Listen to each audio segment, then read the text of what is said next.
მოგესალმებით, ქალბატონებო და ბატონებო, quorumi გვაქვს. ბატონი ილია კომისიაზე არის და შემოგვიერთება. დღის წესრიგი დარიგებულია, თუ არა გვაქვს რაიმე შენიშვნა ან დამატება, დავამტკიცოთ. მადლობთ. პირველი საკითხი საქართველოს ეროვნული ბანკის 2024 წლის წლიური ანგარიში მოხსენებელია საქართველოს ეროვნული ბანკის პრეზიდენტი ქალბატონი ნათია თურნავა. გთხოვთ ქალბატონი ნათია.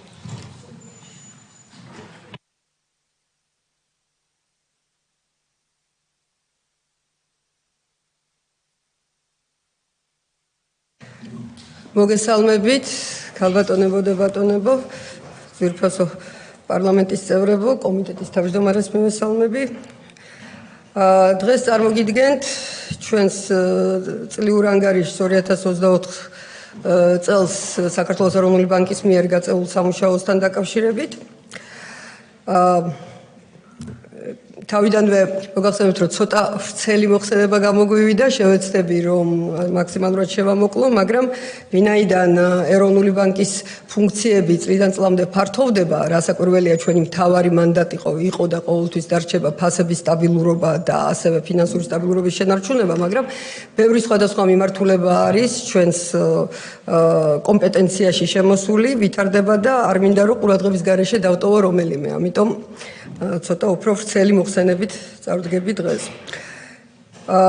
საქართველოს ეროვნული ბანკის შესახებ საქართველოს ორგანული კანონის თანახმად ეროვნული ბანკის ძირითად ამოცანას, როგორც მოგეხსენება, წარმოადგენს ფასების სტაბილურობის უზრუნველყოფა, რაც გრძელვადიანი ეკონომიკური კეთილდღეობის წინაპირობაა. აღნიშნული მიზნის მისაღწევად ეროვნული ბანკი მონეტარულ პოლიტიკას ინფლაციის თარგეტირების რეჟიმით ახორციელებს, ეგრეთ წოდებული თარგეტირება მიზნობრივი ინფლაციით ხელმძღვანელობა, რომლის პირობებშიც წინასწარ განისაზღვრება ინფლაციის მიზნობრივი დონე. მოგეხსენებათ, რომ 2018 წლიდან დღემდე ეს არის 3%-იანი დონე ინფლაციის, რომელიც ითვლება ჩვენი, ასე ვთქვათ, თარგეტი, სამიზნო ინფლაცია. აღსანიშნავია, რომ 2024 წელს ინფლაცია კვლავ სტაბილურად დაბალ დონეზე შენარჩუნდა და საშუალოდ წლიურად 1,1%-ს შეადგენდა. ხოლო საბაზო ინფლაცია ეს არის ძალიან ისეთი დამახასიათებელი მაჩვენებელი, რომელიც სამოხარბლო კალათიდან სურსათის, ენერგომატარებლების და სიგარეტის მაღალი მერყეობით გამორჩეულ ფასებს გამორიცხავს. ეს მაჩვენებელიც საშუალოდ 1,6% იყო, ანუ გაცილებით უფრო დაბალი, ვიდრე ჩვენი მიზნობრივი 3%-იანი დონე.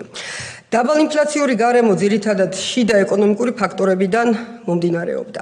კერძოდ, ეროვნული ბანკის თანმიმდევრული პოლიტიკის შედეგად გრძელვადიანი ინფლაციური მოლოდინები მიზნობრივ მაჩვენებელთან ახლოს ნარჩუნდებოდა. გარდა ამისა, ეკონომიკის წარმოების ჯამური პოტენციალის გაუმჯობესებამ ძლიერი ერთობლივი მოთხოვნიდან მომდინარე ინფლაციური წნეხი გარკვეულწილად შეარბილა. დამატებით 2024 წელს ლარის ეფექტური გაცვლითი კურსი შედარებით მყარ პოზიციაზე შენარჩუნდა, რაც დაბალი ინფლაციის ხელშემწყობი იყო. აქ მე ოდნავ შევჩერდები, ასე ვთქვათ, დაბალ ინფლაციური გარემოს შენარჩუნების და წარმოქმნის ფაქტორებზე, რასაკვირველია, მონეტარული პოლიტიკა არის ერთ-ერთი წამყვანი ფაქტორი, რადგან ჩვენ ვართ ინსტიტუცია, რომელსაც პირდაპირ უწერია თავის მანდატში, რომ ჩვენი მთავარი საზრუნავი არის ფასების სტაბილურობა.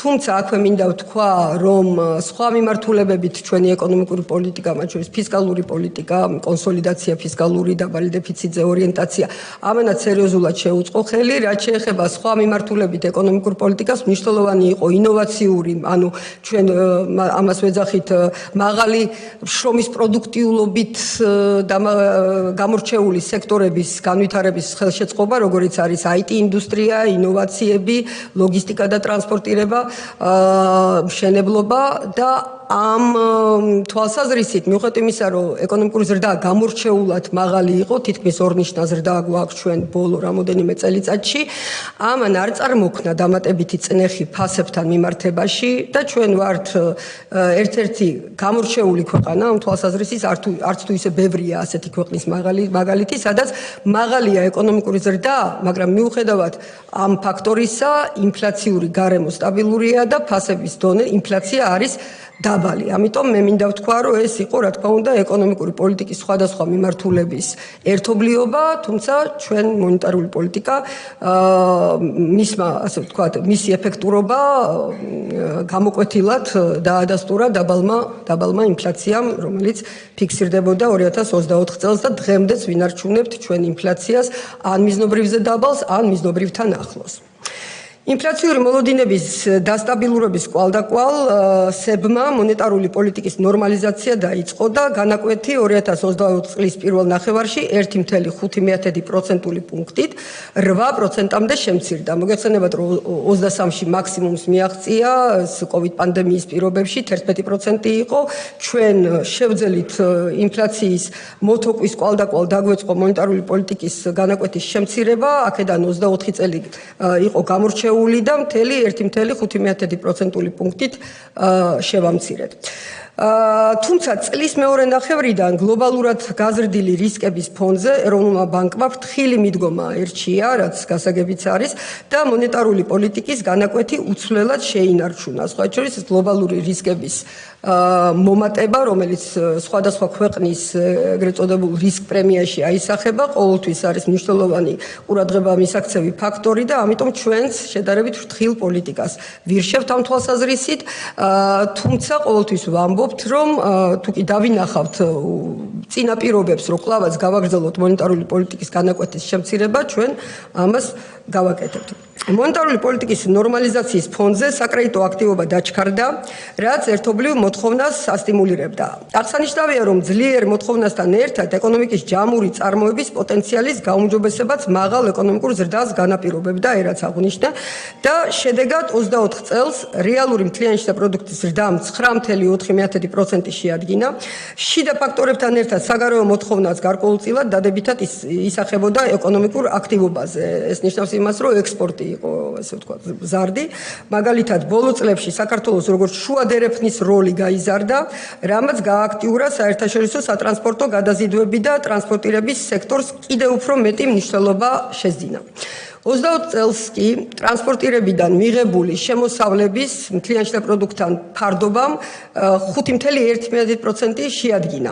ასევე წინა პერიოდში კომპიუტერული და საინფორმაციო მომსახურებიდან მიღებული შემოსავლების გაზრდილი დონე პროცენტულად მთლიან შიდა პროდუქტთან 20 წელსაც მაღალ დონეზე ნარჩუნდებოდა, ამჟამად დაახლოებით 2%-ია, რაც 4-ჯერ აღემატება პრეპანდემიურ დონეს და ეს წილი კვლავაც ზარდია. ამასთანავე მოგზაურობიდან მიღებული შემოსავლებიც 7.3%-ით გაიზარდა. ამ ფაქტორების შედეგად 20 წლის განმავლობაში მაღალ დონეზე ნარჩუნდებოდა მომსახურების ექსპორტის წილი მთლიან შიდა პროდუქტში. რამაც წინა წელთან შედარებით მიმდინარე ანგარიშის გაუმჯობესების წინაპირობების შექმნა და შეუწყო ხელი. შედეგად 20 წელს მიმდინარე ანგარიშის დეფიციტმა მთლიან შიდა პროდუქტის 4.4% შეადგინა, რაც ისტორიულად დაბალი დონე არის. მისი დაფინანსების ერთ-ერთი მნიშვნელოვანი წყარო კი წინა წლების მსგავსად კვლავაც წმინდა პირდაპირი უცხოური ინვესტიციები იყო. შემდეგი საკითხი საკმაოდ აქტუალური, ეს არის საერთაშორისო რეზერვები და მათი მართვა. საერთაშორისო რეზერვები ქვეყნის მაკროეკონომიკური სტაბილურობის მნიშვნელოვანი გარანტორია და ეს არის ჩვენი რეზერვებთან მიმართებაში პოლიტიკის ერთ-ერთი მთავარი ამოცანა და წინაპირობა. ეროვნული ბანკის გრძელვადიანი პოლიტიკა ყოველთვის მიმართულია საერთაშორისო რეზერვების დაგროვებასა და სარეზერვო აქტივების ეფექტურ მართვაზე.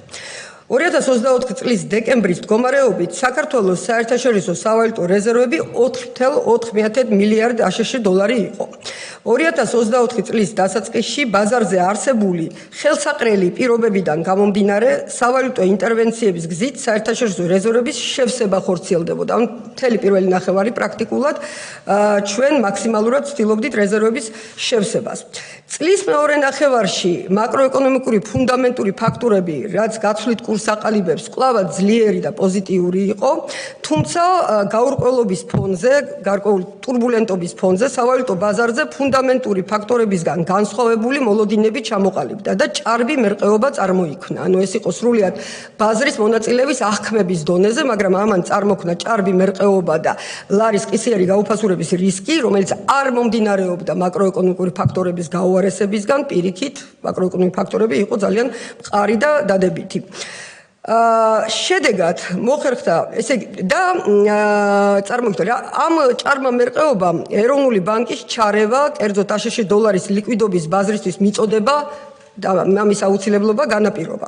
შედეგად მოხერხდა სავალუტო ბაზარზე განწყობების სტაბილიზაცია და შემდგომი დოლარიზაციის არ დაშვება, იმიტომ რომ შემდგომში გაუარესებული, ასე ვთქვათ, განწყობები გამოიწვევდა სწორედ ამ ქმედებას, რომ მოხდებოდა დეპოზიტების დოლარიზაცია, რაც ერთ-ერთი თავალი რისკი არის ჩვენთვის. ჩვენმა ინტერვენციამ ეს დომინოს ეფექტი არ დაუშვა პრაქტიკულად, ეს უკვე შემდგომმა პერიოდმა და სტატისტიკამ ცხადყო.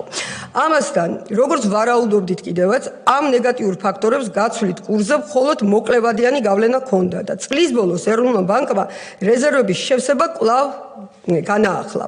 ჯამურად 2024 წელს ეროვნული ბანკის წმინდა გაყიდვები, ანუ შესყიდვებსა და გაყიდვებს შორის ბალანსი, მთლიანობაში 434,75 მილიონ აშშ დოლარის ოდენობის იყო. ანუ ეს არის ნეგატიური ბალანსი წინა წლის, ანუ წმინდა გაყიდვები მინუს 434,75 მილიონი აშშ დოლარი.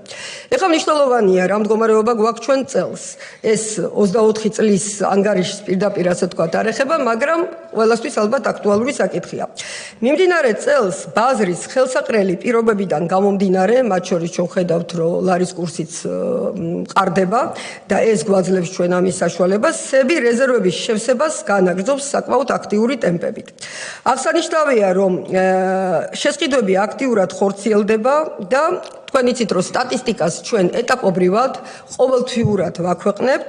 ამ ეტაპზე მე კონკრეტული ციფრის დასახელების გარეშე, რომ ეს ყველაფერი ეტაპობრივად გახდება, ასე ვთქვათ, ცნობილი, შემიძლია ვთქვა, რომ თუ კი წინა წელს წმინდა გაყიდვებმა შეადგინა 434,75 მილიონი დოლარი, წელს აი უკვე დღეის მდგომარეობით შემიძლია ვთქვა, რომ ჩვენი წმინდა შესყიდვები, ანუ ჩვენ არ გაგვიყიდია მხოლოდ ყიდულობთ, უკვე ბევრად მეტია ვიდრე შარშანდენი წლის წმინდა გაყიდვები. ბევრად მეტია და ამ სტატისტიკას საზოგადოება ეტაპობრივად შეიტყობს. აქვე ვიტყვი, რომ ტურისტული სეზონი ეხლა იწყება, ჩვენ ველოდებით, რომ კიდევ უფრო მეტი შემოდინება ვალუტის ბაზარზე მოხდება, რაც ასევე შეგვიწყობს ხელს, რომ გავაგრძელოთ ასეთივე ტემპით რეზერვების აკუმულირება.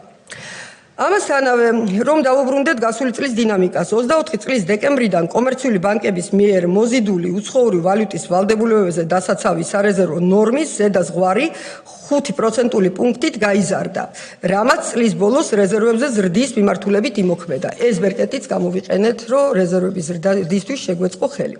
აღსანიშნავია, რომ სარეზერვო აქტივების ეფექტური მართვაც მნიშვნელოვან როლს ასრულებს. სწორედ ამ მიზნით გასულ წელს სებმა სარეზერვო აქტივების დივერსიფიკაცია განახორციელა და 24 წლის მარტში ეროვნულმა ბანკმა 500 მილიონი აშშ დოლარის ღირებულების ოქრო შეიძინა. ეს ჩვენს ისტორიაში პირველად მონეტარული ოქრო გახდა ჩვენი რეზერვების ნაწილი. 2024 წლის დეკემბრის მდგომარეობით მონეტარული ოქროს ღირებულება მისი შეძენის მომენტიდან დაახლოებით 99 მილიონი აშშ დოლარით გაიზარდა. აქვე აღსანიშნავია, რომ 24 წლის დეკემბრის შემდეგ ოქროს ფასი გლობალურად მნიშვნელოვნად გაზრდილია. აპრილის მდგომარეობით ჩვენი ოქროს ღირებულება შეძენის თარიღთან შედარებით თითქმის 258 მილიონი დოლარით არის გაზრდილი. ეს ფაქტი ეროვნული ბანკის რეზერვების დივერსიფიკაციის სტრატეგიის მართებულობას უსვამს ხაზს. გლობალურად გაზრდილია მათ შორის ცენტრალური ბანკების მხრიდანაც მონეტარულ ოქროზე მოთხოვნა და ვინც მოასწრო, ასე ვთქვათ, დაბალი კონიუნქტურის პირობებში ყიდვა, როგორც პრაქტიკულად ჩვენ მოვახერხეთ, ეხლა საკმაოდ დიდი ზრდა არის ამ ოქროს აქტივების მიმართულებით და სერიოზულ შენატანს აკეთებს რეზერვებში. მოგახსენებათ, ფასების სტაბილურობასთან ერთად ფინანსური სტაბილურობის ხელშეწყობა ეროვნული ბანკის ერთ-ერთ უმნიშვნელოვანეს ამოცანას წარმოადგენს. ფინანსური სტაბილურობის უზრუნველსაყოფად ეროვნული ბანკი მაკროპრუდენციულ პოლიტიკას და საფინანსო სექტორის ზედამხედველობას ახორციელებს. სისტემური რისკების გამოვლენის შეფასების და მონიტორინგის გზით ეროვნული ბანკი ამ რისკების შემცირებისთვის საპასუხო პოლიტიკას ამუშავებს, რითაც ფინანსური სისტემის გრადობის ზრდას უწყობს ხელს. ეროვნული ბანკის მაკროპრუდენციული პოლიტიკის ძირითად ინსტრუმენტად კაპიტალის ეგრეთ წოდებული კონციკლური ბუფერი გამოიყენება. ზოგადად ჩვენთვის ძალიან მნიშვნელოვანია, რომ კომერციულმა ბანკებმა იქონიონ საკმარისი ბუფერები, ანუ საკმარისი, ასე ვთქვათ, დამცავი ბალიში თავის რეზერვებში, რათა გაზრდილ რისკებს უპასუხონ. მის მიზანია, ანუ ამ ბუფერის მიზანია საჭიროების შემთხვევაში ეკონომიკის ისეთი ჭარბი დაკრედიტება შეზღუდოს, რომელიც სისტემური რისკების ზრდას იწვევს. კონციკლური ბუფერის დაწესების განახლებული ჩარჩოს მიხედვით, კონციკლური ბუფერის ნეიტრალური განაკვეთი 1% შეადგენს, რომლის დაგროვება კომერციულ ბანკებს ეტაპობრივად ეროვნული ბანკის მიერ განსაზღვრული განრიგით 2027 წლის 15 მარტისთვის მოეთხოვებათ. რაც შეეხება კაპიტალის კონციკლური ბუფერის ციკლურ კომპონენტს, მისი ცვლილების საჭიროება 24 წელს არ გამოკვეთილა. ეროვნული ბანკი აქტიურად განაგრძობს მუშაობას ფინანსური დოლარიზაციის მაღალი დონით გამოწვეული სტრუქტურული რისკების შესამცირებლად. ანუ ჩვენი ლარიზაციის პოლიტიკა, რომელიც აისახება ჩვენს მაკროპრუდენციულ ზომების მიხედვით გადაწყვეტილებებში. სების მიერ გატარებული ღონისძიების ფონზე დოლარიზაცია მნიშვნელოვნად შემცირდა. კერძოდ, სესხების დოლარიზაცია ჩამოსულია 43.4%-ზე, შედარებისთვის 2019 წელს იყო 55.4%, ანუ მთელი, ასე ვთქვათ, 10%-ული პუნქტით და მეტით არის შემცირებული. ხოლო დეპოზიტების დოლარიზაციის მაჩვენებელი შეადგენს 52.9%, შეადგენდა, ესე იგი, 2024 წლის ბოლოს და შედარებისთვის პრეპანდემიურ 2019 წელს ეს მაჩვენებელი 64% იყო. ანუ ესეც ცხადყოფს, რომ ჩვენს მიერ მიღებული დედოლარიზაციის ზომები თავის შედეგს გამოიღებს და ეს არის ეფექტური პოლიტიკა. თუმცა დოლარიზაცია და მასთან დაკავშირებული რისკები ფინანსური სექტორისთვის ერთ-ერთ მთავარ გამოწვევად კვლავაც რჩება.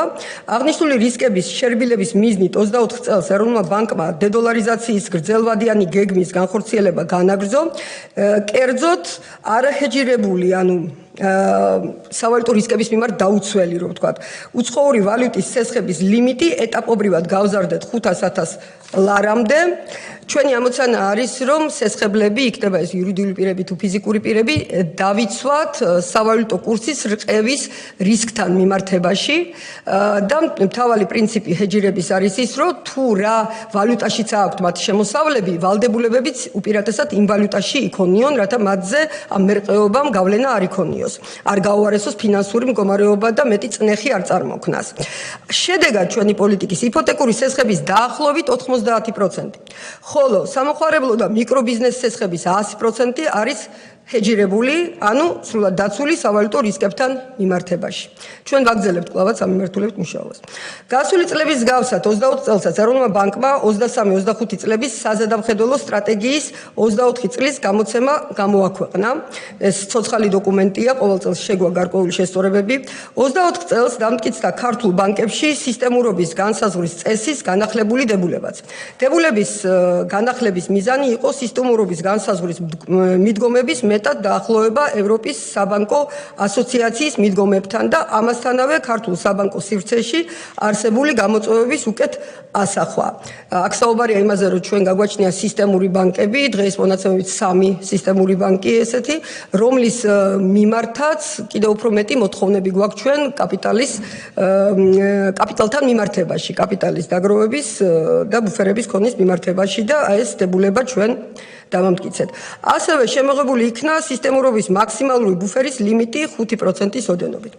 აღნიშნული ცვლილებების საფინანსო სექტორის სტაბილურობის დამატებით განმტკიცებას ემსახურება, თუმცა უნდა აღინიშნოს, რომ საქართველოს ფინანსური სისტემა ისედაც საკმაოდ მდგრადია, ეს არაერთ საერთაშორისო შეფასებაშია ასახული, რაც ფინანსური სტაბილურობის არაერთ ინდიკატორში ვლინდება. კერძოდ, უმოქმედო სესხების წილი მთლიან სესხებში კვლავ დაბალ დონეზე ნარჩუნდება. ეს სხვაგვარად რო ვთქვათ, საბანკო აქტივების მაღალ ხარისხზე მიუთითებს. 24 წლის ბოლოსთვის და მიმდინარე პერიოდშიც იგი მხოლოდ 2.5%-ის ფარგლებშია. ეს ისტორიულად დაბალი მაჩვენებელია. ამასთანავე საქართველოს საბანკო სისტემა 2024 წლის ბოლოსთვის ბაზელ 3-ზე დაფუძნებული კაპიტალის ადეკვატურობის ჩარჩოს ფარგლებში კაპიტალის ადეკვატურ დონეს კვლავ ინარჩუნებდა. საშუალო აქტივებსა და კაპიტალზე უკუგება 24 წელს შესაბამისად 3.6% და 23.9% იყო. მიმდინარე წელს შესაძლოა საბანკო სისტემის მაჩვენებლების სტაბილურობით ხასიათდება და აქციონერებისთვის კაპიტალზე მისაღებ უკუგების დონე საკმაყოფილებს. რაც შეეხება საბანკო სისტემის მთლიან საკრედიტო პორტფელს, 24 წლის 31 დეკემბრისთვის იგი 62.5 მილიარდ ლარს შეადგენდა, აქ არის როგორც ლარში დენომინირებული სესხები, ასევე უცხოურ ვალუტაში, გადაყვანილი ლარში. გაცვლითი კურსის ეფექტის გარეშე ზრდა საკრედიტო პორტფელის 7.1% იყო.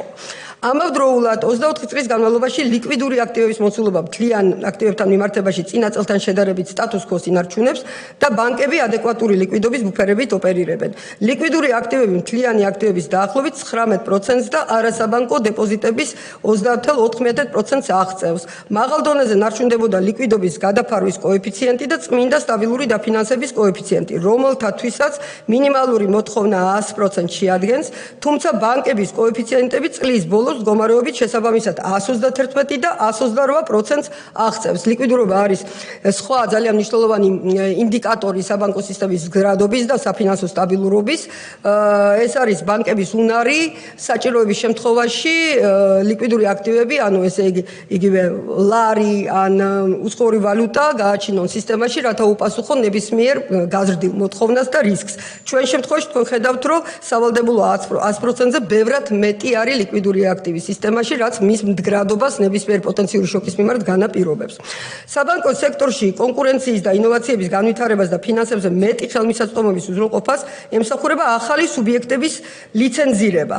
აქ უკვე საუბარი მაქვს არასაბანკო საფინანსო დაწესებულებებზე, როგორებიცაა ციფრული ბანკები და ჯერჯერობით საუბრობთ საბანკო სექტორზე, როგორებიცაა ციფრული ბანკები და მიკრობანკები. იცით თქვენ რომ იგივე კონკურენციის ზრდის მიმართულებით, ინოვაციების ზრდის მიმართულებით ჩვენ გავზარდეთ ახალი რეგისტრირებული სუბიექტების რიცხვი, როგორც საბანკო სექტორში, ასევე არასაბანკო სექტორში. საბანკო სექტორში ეს არის ახალი ციფრული ბანკები და მიკრობანკები.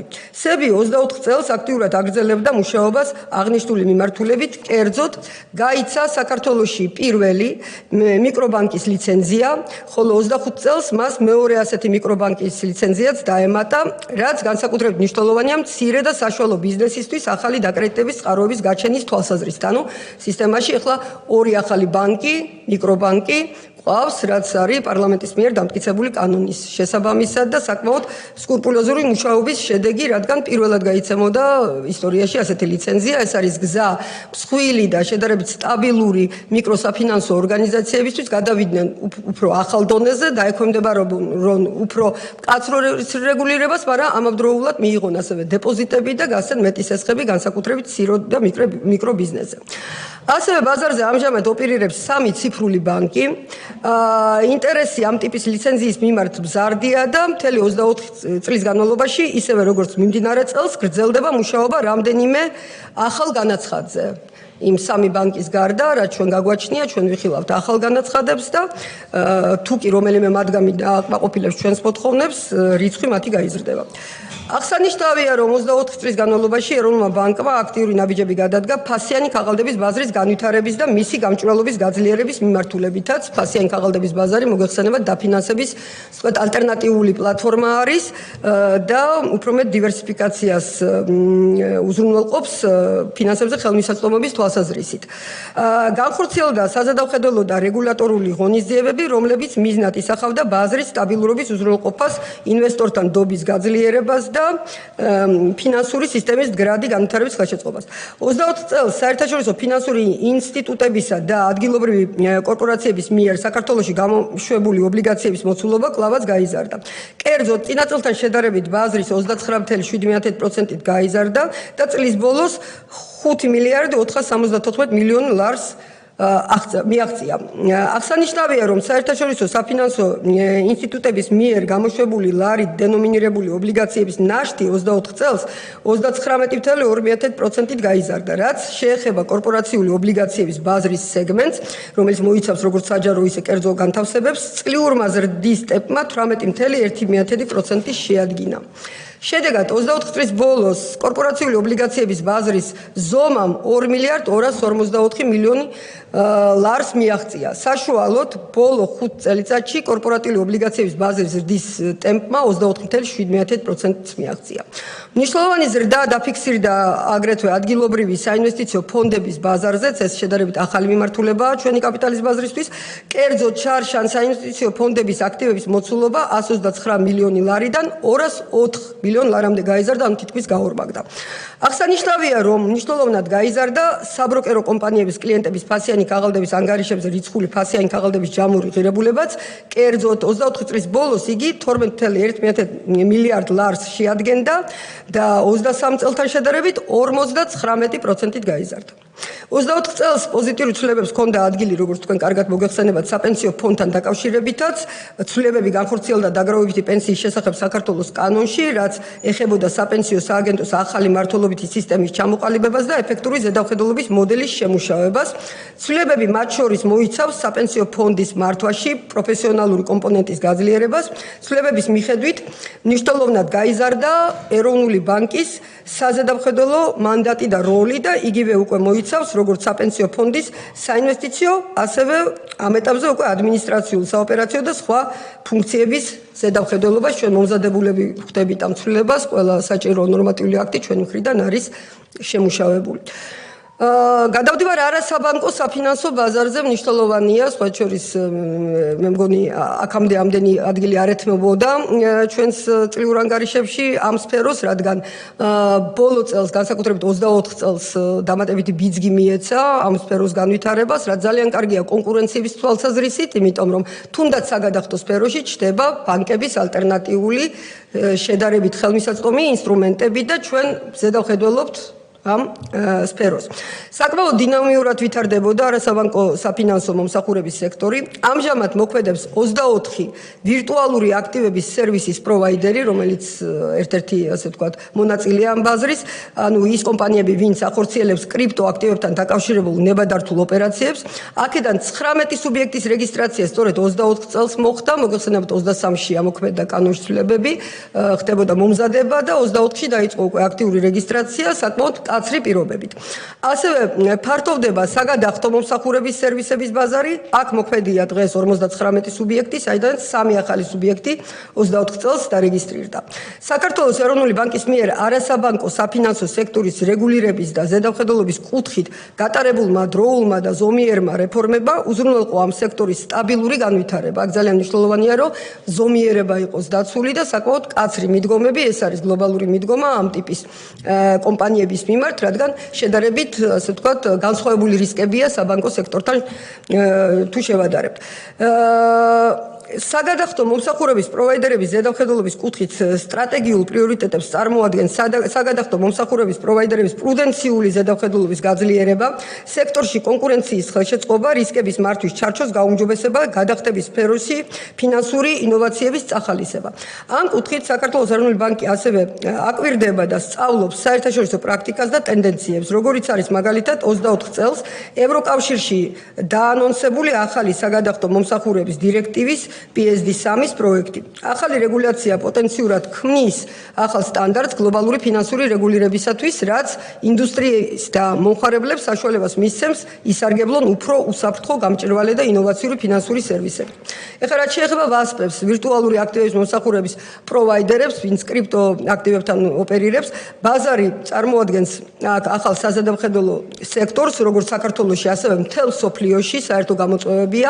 საზედამხედველო ჩარჩოს შექმნის შემდეგ საქართველოს ეროვნულ ბანკმა 24 წლის განმავლობაში ეტაპობრივად დაარეგისტრირა ისეთი ვირტუალური აქტივის მომსახურების პროვაიდერები, რომლებიც შესაბამისობაში იყვნენ სარეგისტრაციო მოთხოვნებთან. შემდგომ ეტაპს წარმოადგენს აღნიშნულ სუბიექტებზე დაკვირვება, ზედამხედველობა და რეგულირების ჩარჩოს განვითარება საუკეთესო საერთაშორისო პრაქტიკის შესაბამისად, რომელთაგან აღსანიშნავია ევროკავშირის კრიპტო რეგულაციები, ასევე ევროპის ფასიანი ქაღალდების და ბაზრების მარეგულირებული ორგანოს და ევროპის საბანკო მარეგულირებული ორგანოს მიერ ევროკავშირის წევრი ქვეყნებისთვის გამოცემული გზამკვლევები. აქ თავარია ჩვენს დავიცვათ ბალანსი, ესე იგი მკაცრი რეგულირებასა და ინდუსტრიის განვითარების ხელშეწყობას შორის. და ეს არის ჩვენი მთავარი გამოწვევა. საქართველოს ეროვნული ბანკის ფულის გათეთრებისა და ტერორიზმის დაფინანსების წინააღმდეგ ბრძოლის საზედახედველო ჩარჩოს შესაბამისად 24 წლის რისკზე დამყარებული საზედახედველო სტრატეგიის ფარგლებში დაიგეგმა და განხორციელდა ღონისძიებები, რომელსაც როგორც სექტორული, ისე თითოეული ფინანსური ინსტიტუტის რისკების დისტანციური ფორმით იდენტიფიცირებით და შეფასების პროცესი დაედო საფუძვლად. 24 წლის დეკემბერში მანივალის, ეს არის ორგანიზაცია ფულის გათეთრების აკვეთის ზომების შემფასებელი ევროპის საბჭოს ექსპერტთა კომიტეტი, საკმაოდ მაღალი რანგის შემფასებელი ორგანიზაცია, მანივალის მიერ პლენარულ სტომაზე განიხილეს და დამტკიცდა საქართველოს შესახებ ეგრეთ წოდებული follow-up რეპორტი, დოკუმენტის თანახმად გაუმჯობესდა შეფასება, რომელიც ეხება ვირტუალური აქტივის სექტორის რეგულირებას და მოგვენიჭა მეტწილად შესაბამისის რეიტინგი. ანუ ეს იყო საკმაოდ მნიშვნელოვანი აღიარება ამ საკმაოდ ესეთ ახალ სფეროში ზედახედულობის პრინციპის დანერგვის თვალსაზრისით. გავსი შეფასება ამავე რეკომენდაციაში აქვს ისეთ ქვეყნებს, მაგალითად, როგორებიცაა საფრანგეთი, შვეიცარია, ანუ ჩვენი ზედახედულობის ჩარჩო ამ დონეზე ავიდა. ამ შედეგის მისაღწევად ეროვნული ბანკის მიერ გასული წლის განმავლობაში გატარდა არაერთი საზედახედულო ზომა, კერძოდ სექტორისთვის შემუშავდა სახელმძღვანელო დოკუმენტები, საერთაშორისო სტანდარტების შესაბამისი ცვლილებები განხორციელდა სხვადასხვა ნორმატიულ აქტში. 24 წელს ვირტუალური აქტივის მომსახურების პროვაიდერების საზედახედულო ჩარჩოს შემდგომი განვითარების და დაახვეწის მიმართულებით განხორციელებულმა ქმედებებმა მოიცვა სამართლებრივი აქტების შემუშავება და დაინტერესებული პირების მიერ წარმოდგენილი სარეგისტრაციო განაცხადების შეფასება, განსაკუთრებით აღსანიშნავია საერთაშორისო სანქციების რეჟიმთან შესაბამისობის მიმართულებით განხორციელებული ქმედებები. ამასთან უნდა აღინიშნოს, რომ შესაბამისი გამოცდილების გაზიარების მიზნით ფულის გათეთრების ინსპექტირებისა და ზედამხედველობის დეპარტამენტი, ესების დეპარტამენტია წლის განმავლობაში მჭიდროდ თანამშრომლობდა სხვადასხვა საერთაშორისო ორგანიზაციასთან და უწყებასთან. მნიშვნელოვანი ნაწილი არის საგადახდო ინფრასტრუქტურის განვითარება. 24 წელი უმნიშვნელოვანესი იყო საგადახდო სფეროს განვითარების სხვილი ინფრასტრუქტურული პროექტების განხორციელების თვალსაზრისით. კერძოდ, საქართველოს ეროვნულ ბანკში მსოფლიო ბანკის ხარდაჭერით მიმდინარეობს ყისიერი გადახდების სისტემის, ეგრეთ წოდებული IPS-ის დანერგვის პროექტი. ეროვნულმა ბანკმა IPS-ის დანერგვის ხელშეკრულება მსოფლიო ბანკის ხარდაჭერით 23 წლის 27 დეკემბერს გააფორმა, ხოლო 24 წლიდან დღემდე გადავედით ყისიერი გადახდების სისტემის დანერგვისათვის აუცილებელი კომპლექსური სამუშაოების ეტაპზე. პროექტის მნიშვნელობიდან და მასშტაბიდან გამომდინარე, IPS-ის დანერგვის სამუშაოები გაგრძელდება 2026 წლის ბოლომდე. IPS-ის დანერგვით ქვეყანას ექნება ისეთი სისტემა, რომელიც უზრუნველყოფს გადახდის შესრულებას დროის რეალურ რეჟიმში. მიმღებისთვის თანხის დაუყოვნებლივ ხელმისაწვდომობას და გადახდის განხორციელების შესაძლებლობას ნებისმიერ დროს 24/7-ზე 365 დღის განმავლობაში წლიურად ყისიერი გადახდების სისტემის დანერგვით შეიქმნება საცალო გადახდების ალტერნატიული საშუალება, რომელიც გააზრდის კონკურენციას საცალო გადახდების სფეროში და ხელს შეუწყობს უნაღდო ფორმის გადახდების განვითარებას, გადახდის ინიცირების ოპერაციის გამარტივებას, გადარიცხვის განხორციელების ხარჯების და გადარიცხვების შესრულების დროის შემცირებას და სისტემის მონაწილეებისთვის ახალი ბიზნეს შესაძლებლობების შექმნას. IPS-ის დანერგვის პარალელურად საქართველოს ეროვნულ ბანკში ასევე მიმდინარეობს დროის რეალურ რეჟიმში ანგარიშწორების სისტემის, ეგრეთ წოდებული RTGS სისტემის განახლების პროექტი. ეს სისტემა ჩვენთან უკვე 10 წლეულზე მეტი არსებობს, მაგრამ მეტი მოთხოვნა წამოვიდა, მათ შორის არასაბანკო საფინანსო დაწესებულებების მხრიდან, სურთ რომ იყონ დაერთებულები და ლარში არსებული მსხვილი გადარიცხვები ხორციელდებოდეს უფრო შეუფერხებლად, უფრო ხელმისაწვდომად და ეს პროექტი დაიწყო მიმდინარე წლის მარტში. აღნიშნული პროექტის განხორციელებით ქვეყანას ექნება განახლებული ბანკთაშორისო საგადახდო სისტემა RTGS-ი, რომელიც უზრუნველყოფს დიდი და მცირე საცალო თანხობრივი მოცულობების გადახდების უკეთ განხორციელებას. აღსანიშნავია, რომ ორივე პროექტი მსოფლიო ბანკის ხარდაჭერით ხორციელდება, როგორც მოგახსენეთ. გასული წლების მსგავსად, მომხმარებელთა უფლებების დაცვა საქართველოს ეროვნული ბანკისთვის 24 წელსაც კვლავ ერთ-ერთ პრიორიტეტულ მიმართულებას წარმოადგენდა.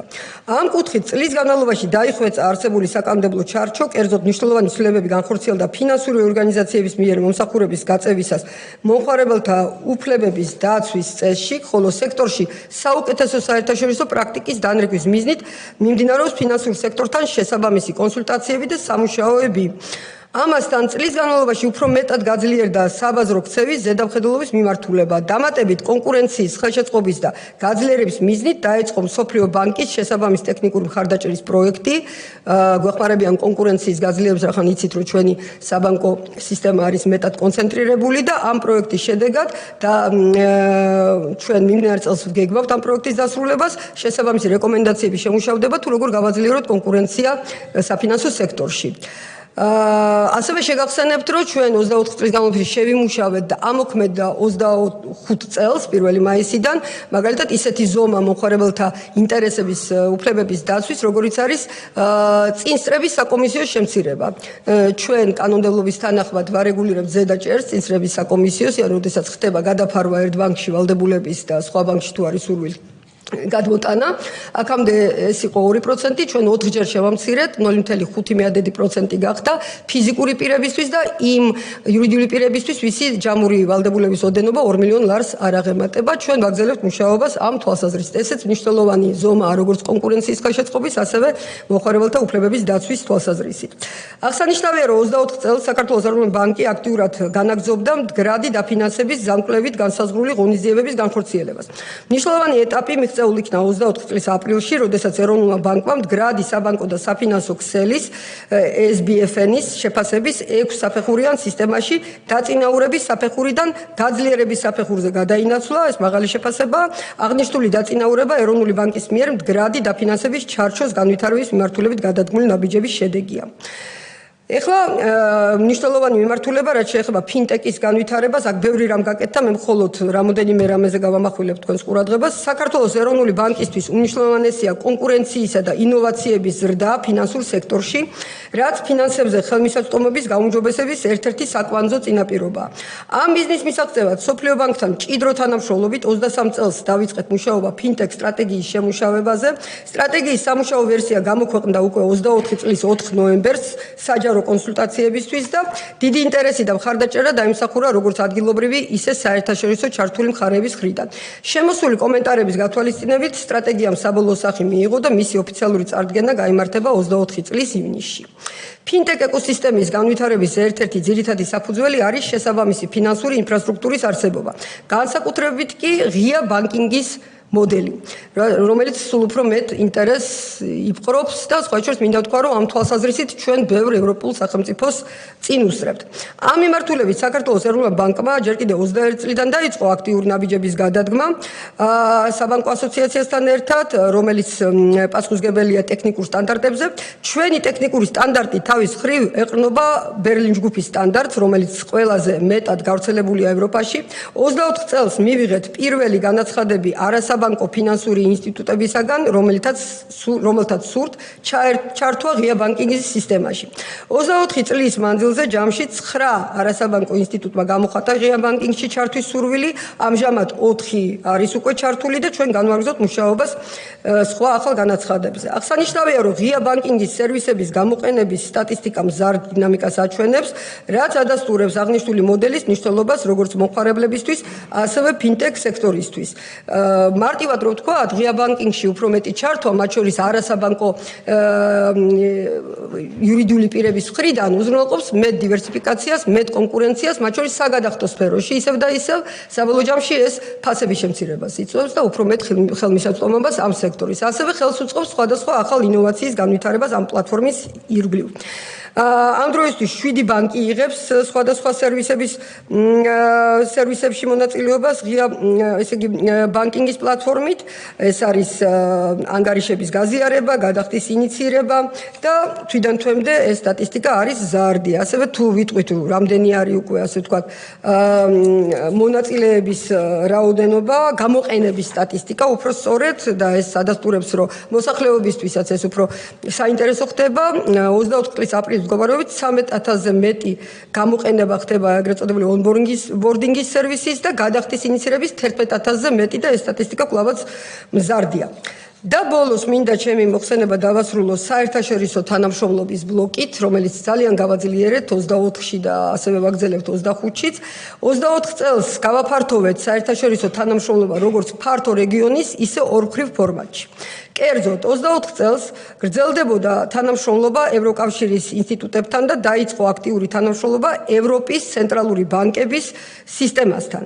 თანამშრომლობა მოიაზრებს მათი მხრიდან მრავალწლიანი ტექნიკური დახმარების პროექტის განხორციელებას, ეს ხორციელდება ზოგადად ევროკავშირის კანდიდატი ქვეყნების ცენტრალურ ბანკებთან მიმართებაში და ჩვენ ჩავერთეთ ამაში 24 წლიდან. პირველი სამუშაო ფორმატის შეხვედრა გაიმართა 24 წლის ივნისში.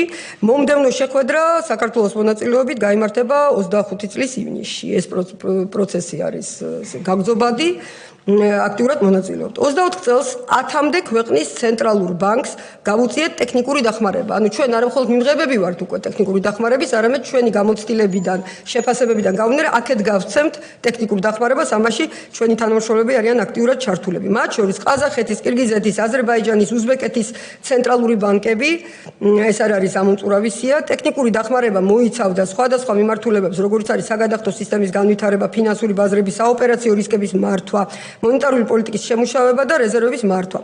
ასევე 24 წელს 10-მდე საერთაშორისო ორგანიზაციამ აქეთ გაგვიწია ტექნიკური დახმარება სხვადასხვა მიმართულებით, მათ შორის ევროპის რეკონსტრუქციის და განვითარების ბანკი, საერთაშორისო სავალუტო ფონდი, ვისთანაც ძალიან აქტიური თანამშრომლობა გვაქვს და არ შეწყვეტილა არც ერთი დღით ტექნიკური დახმარების თვალსაზრისით, EUTO, საერთაშორისო საფინანსო კორპორაცია, მსოფლიო ბანკი, ბაზელის ინოვაციების ხაბი და სხვა.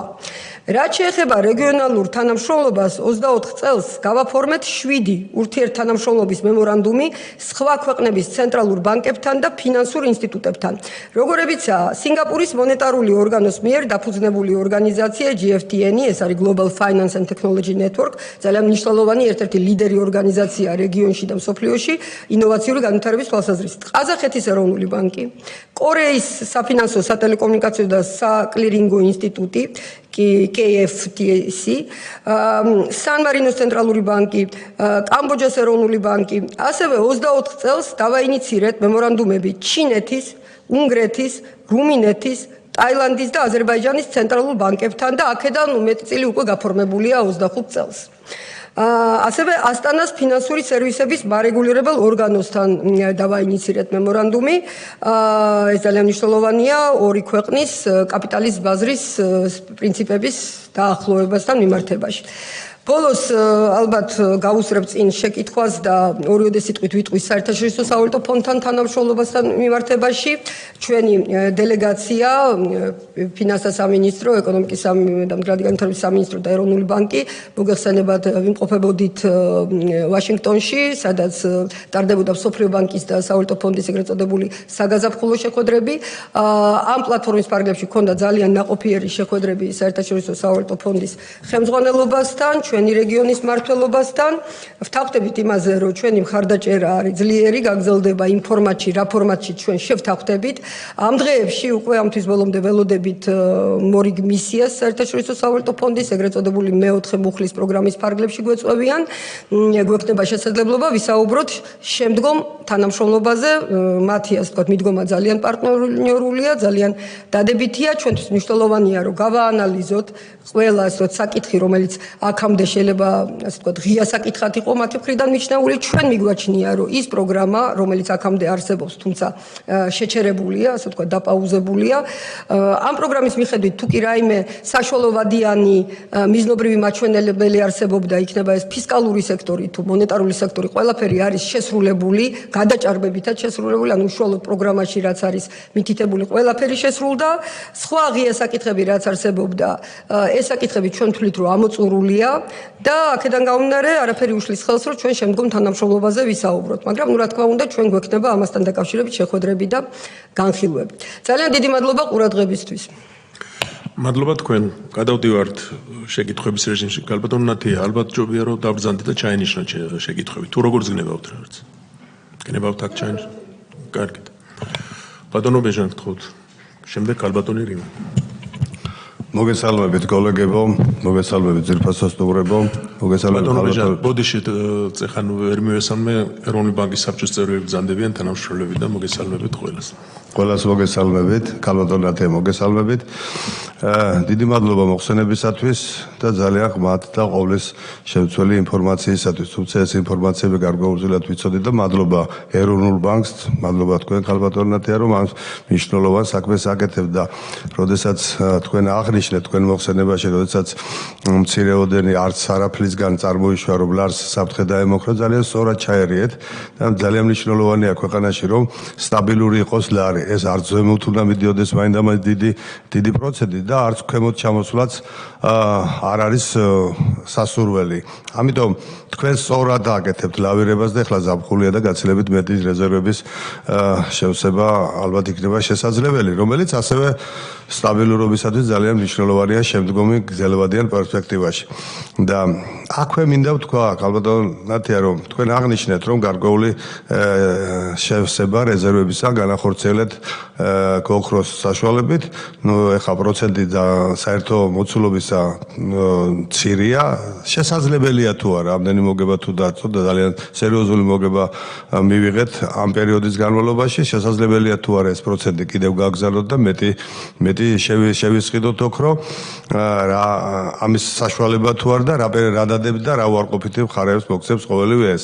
და მეორე დღევანდელი მაკროეკონომიკური პარამეტრები და საერთოდ ფისკალური გარემო ქვეყანაში ხომ არ გვაძლევს იმის საშუალებას, რომ დამატებით მოქმედებაში ჩაუსვათ დამატებითი ლარი, რომელიც ეკონომიკას გარკვეულწილად გამოაცოცხლებდა ჩემის აზრით. და მესამე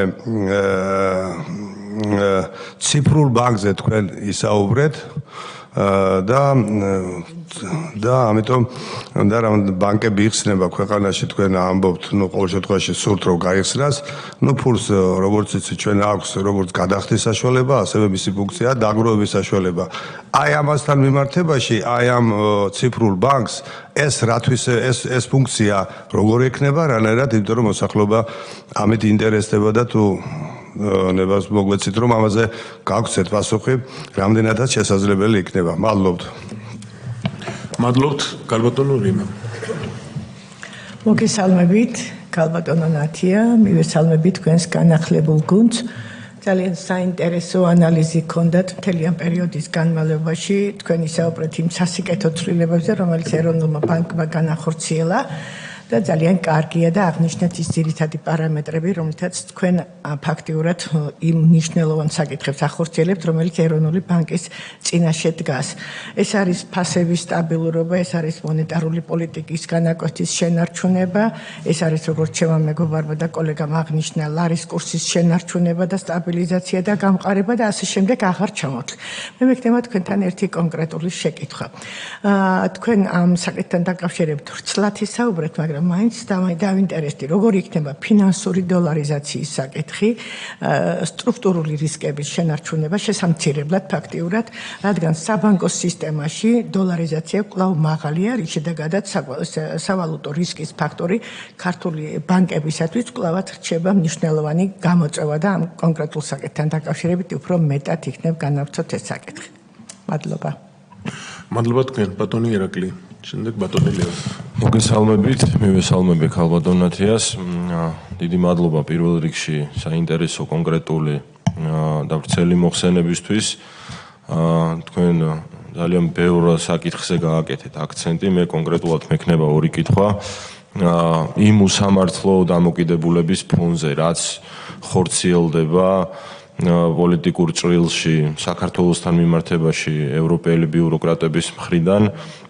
მაინტერესებს ჩვენი ურთიერთობა საერთაშორისო საფინანსო ინსტიტუტებთან, თუ რაიმე ხელი შემშლელია ამასთან დაკავშირებით და თქვენ ეს პირველი კითხვა და მეორე კითხვა ეხება იმ რეგიონალური თანამშრომლობის ფარგლებში გაფორმებულ მემორანდუმებს, რა კონკრეტული სარგებელი შეიძლება მოუტანოს ფინანსურ სისტემას და ეკონომიკას უკვე გაფორმებულ ხელშეკრულებებს, რომელზეც თქვენ ისაუბრეთ. დიდი მადლობა.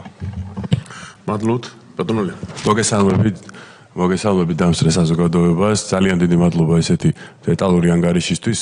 პრინციპში ბატონმა ბეჟანმა ის კითხვა დასვა თავის კითხვებში, რაზეც მინდოდა უშუალოდ რეზერვში ოქროს მონაწილეობა, რაც ჩვენი საზოგადოებისთვის საინტერესოა. დაახლოებით მთელ რეზერვში რა პროცენტი არის, სადაც ოქრო მონაწილეობს. დადებით ეფექტს უკვე ვხედავთ, ეხლა თქვენ ახსენეთ, რომ დაახლოებით 200 მილიონი დოლარის ფარგლებში მოხდა გაზრდა ამ ოქროს ღირებულების. და ჩვენი მიზნობრიობა რა არის, რომ საერთო რეზერვში დაახლოებით რა პროცენტი უნდა იყოს ეს ოქრო და მეორე ნაწილი მაქვს კითხვის, რომელიც საზოგადოების აბსოლუტურ უმრავლესობას აინტერესებს. ეს არის თქვენი ძალიან წარმატებული ვიზიტი ჩინეთში რაც იყო და იქაურ ცენტრალურ ბანკთან გაფორმებული მემორანდუმი და ველოდებით თუ არა ჩვენ თქვათ რომელიმე კონკრეტული ჩინური კომერციული ბანკის შემოსვლას ახლო მომავალში საქართველოში იმისათვის რომ გაიზარდოს კონკურენცია უკვე არსებულ ბანკებთან. კარგით, ერთი შეკითხვა მეც მექნება. ვეთანხმები კოლეგებს, რომ ნამდვილად ამომწურავი იყო და საინტერესო პრეზენტაცია და პრაქტიკულად ყველა კითხვაზე გაცემული იყო პასუხი. განსაკუთრებით მე საკადახტო სისტემასთან მიერთება მაინტერესებდა და თქვენ ეს ამომწურავად ისაუბრეთ თუ რამეს დაამატებთ, ესე მყისიერი გადახდე ევროკავშირის ქვეყნებთან და მთავარი კითხვა რაც მე მაქვს 17%-ით გაიზარდა დაკრედიტება ეკონომიკის ერთ წელიწადში. აი წარმოიდგინეთ 17%-ით რამხელა 10 მილიარდი ლარის ეკვივალენტი ჩავიდა ეკონომიკაში. ეს არის ძალიან კარგი. მივესალმებით და რას ფიქრობთ ამასთან დაკავშირებით, რა ჭრილშია, რა მიმართულებში წავიდა ეს თანხა და მეორე ერთის მხრივ ეს ძალიან კარგია და ყველანაირად კარგია, მაგრამ ამხელა თანხა რო გადის ეკონომიკაში, როგორ უყურებთ ინფლაციასთან დაკავშირებულ საკითხებს და რეფინანსირების ცესხებს. იმედია რომ შევინარჩუნებთ ინფლაციასაც და შევეცდებით უფრო დაბლა დავწიოთ. თუმცა არ იქნება ეს მარტივი, როდესაც ასეთი თანხა შედის ეკონომიკაში, რაც თავისთავად როგორც გითხარით ძალიან კარგია. დიდი მადლობა, კითხვები ამოწურულია, თუ გნებავთ შესვენება გავაკეთოთ ცოტა ხან, გნებავთ პირდაპირ დავიწყოთ. კარგით, გთხოვთ. ძალიან დიდი მადლობა კითხვებისთვის, ზუსტად იმ აქტუალურ მიმართულებებს ეხება, რაც საზოგადოების ინტერესსაც იწვევს. სიამოვნებით გიპასუხებთ, ესე იგი ბატონი ბეჟან წაქაძის შეკითხვა, რომელიც ოქროს ეხება. როგორც მოგახსენეთ, ეს იყო ესეთი საკმაოდ გაბედული ნაბიჯი ჩვენი მხრიდან. არა იმ თვალსაზრისით, რომ ეროვნული ბანკი რაიმე უნიკალურია, იმიტომ რომ ძალიან ბევრი წამყვანი ქვეყნის და განვითარებადი ქვეყნის ცენტრალური ბანკი იჩენს ინტერესს მონეტარული ოქროს მიმართ. და ეს განსაკუთრებით ესეთი თვალსაჩინო გახდა მას შემდეგ, რაც ინფლაციური წნეხები გაიზარდა COVID პანდემიის დროს, არათანაბრად, ასე ვთქვათ, სხვადასხვა ინსტრუმენტი არათანაბრად რეაგირებდა საფინანსო ბაზარზე და აღმოჩნდა კვლავაც დადასტურდა, რომ ოქრო ერთ-ერთი ისეთი გრძელვადიანი დაგროვების სანდო ინსტრუმენტი არის საინვესტიციო თვალსაზრისით. ვინაიდან ჩვენი ამოცანა არის, რომ ვმართოთ ჩვენი რეზერვები იმდაგვარად, რომ დროთა განმავლობაში მათი ღირებულება არ მცირდებოდეს და დავიცვათ ესეთი ინფლაციური წნეხებიდან, დივერსიფიკაცია აუცილებელია, რადგან სხვადასხვა ინსტრუმენტი, როგორც მოგახსენებთ, სხვადასხვა დოზით არის მოწყვლადი, ასე ვთქვათ, ფინანსური ბაზრის ფლუქტუაციების ცვალებადობის მიმართ. ჩვენ შევიძინეთ 500 მილიონის ღირებულების ოქრო იმ დროს, როდესაც ფასები იყო გაცილებით უფრო დაბალი, მას შემდეგ ორჯერ და მეტად გაიზარდა ფასები, ამიტომ აქედან გამომდინარე ვფიქრობთ, რომ ეს იყო აბსოლუტურად სწორი ნაბიჯი, თუმცა მაშინაც ვამბობდით და ეხლაც ვადასტურებთ, რომ მხოლოდ ის, რომ ღირებულებაში გაიზარდა ჩვენი ოქროს ინვესტიცია, ეს არ არის, ასე ვთქვათ, მთავარი ამოცანა. მთავარი ამოცანა არის გრძელვადიან პერსპექტივაში მეტი დივერსიფიკაცია იყოთ, იმიტომ რომ ოქროს ფასები მსოფლიო ბაზარზე ვოლატილობით ხასიათდება, ეხლა ის იზრდება, განსაკუთრებით იზრდება გაურკვევლობის გლობალური რისკების მომატების პერიოდში, თუმცა როგორც კი ხდება გლობალური რისკების შემცირება, შეიძლება მისი ფასი ქვევით წამოვიდეს, ამან არ უნდა შეგვაშინოს, რომ თავარი ჩვენი ამოცანა არის, რომ ვიქონიოთ ასეთი განსხვავებული ინსტრუმენტი ჩვენს პორტფელში. როდესაც ჩვენ ვიძენდით ოქროს, ჩვენ მაშინათვე იმთავითვე შესაბამისმა კომიტეტმა იმსჯელა და საბჭომ ფორმატში ვიმსჯელეთ თუ რა უნდა იყოს ზედაზღვარი, იმიტომ რომ თავისი, ასე ვთქვათ, ზედაზღვარი უნდა გააჩნდეს რეზერვებში ამ ტიპის აქტივს, დავაწესეთ 20%-იანი ზღვარი, როდესაც შევიძინეთ, მაშინ დაახლოებით 11% იყო, შემდგომში, რა თქმა უნდა, ესე იგი ფასების ზრდის კვალ და კვალ გაიზარდა ოქროს წილი, ამჟამად აღწევს ბოლო სტატისტიკით 16.8%-ს. არ გამოვრიცხავთ, რომ რაღაც მომენტში 20%-ს მივახლოვდეს, შემდეგ ჩვენ ვიმსჯელებთ, რომ ეს ზღვარი ავწიოთ, თუ ნაწილი ასე ვთქვათ, ოქრო ბაზარს მივაწოდოთ, თუმცა ამ ეტაპზე ჩვენ არ გეგმავთ მონეტარული ოქროს გაყიდვას, რადგან ვთვლით, რომ ეს საკმაოდ კარგი მიმზიდველი ინვესტიცია ჩვენთვის. ეხლა რაც შეეხება ესე იგი მეტი ლარის მიწოდებას ზოგადად ბაზრისთვის. მოგეხსენებათ, რომ ჩვენი ჩარჩოს მიხედვით ინდუსტრიას, ბანკებს, საფინანსო სექტორს უნდა კონდეს ხელმისაწვდომობა იმდენ ლარზე, რამდენ ლარსაც ითხოვს, ასე ვთქვათ, ეკონომიკური განვითარება. როდესაც ეკონომიკური განვითარება ძლიერია, ტემპი მაღალია და მოგეხსენებათ, რომ ბოლო 4 წლის განმავლობაში საშუალო ზრდის ტემპი 9.5%-ია ჩვენი ეკონომიკის. ეს ნიშნავს მეტ ბიზნესს, მეტ განვითარებას, მეტ ტრანზაქციებს და მოთხოვნას მეტად ჩვენს ეროვნულ ვალუტაზე.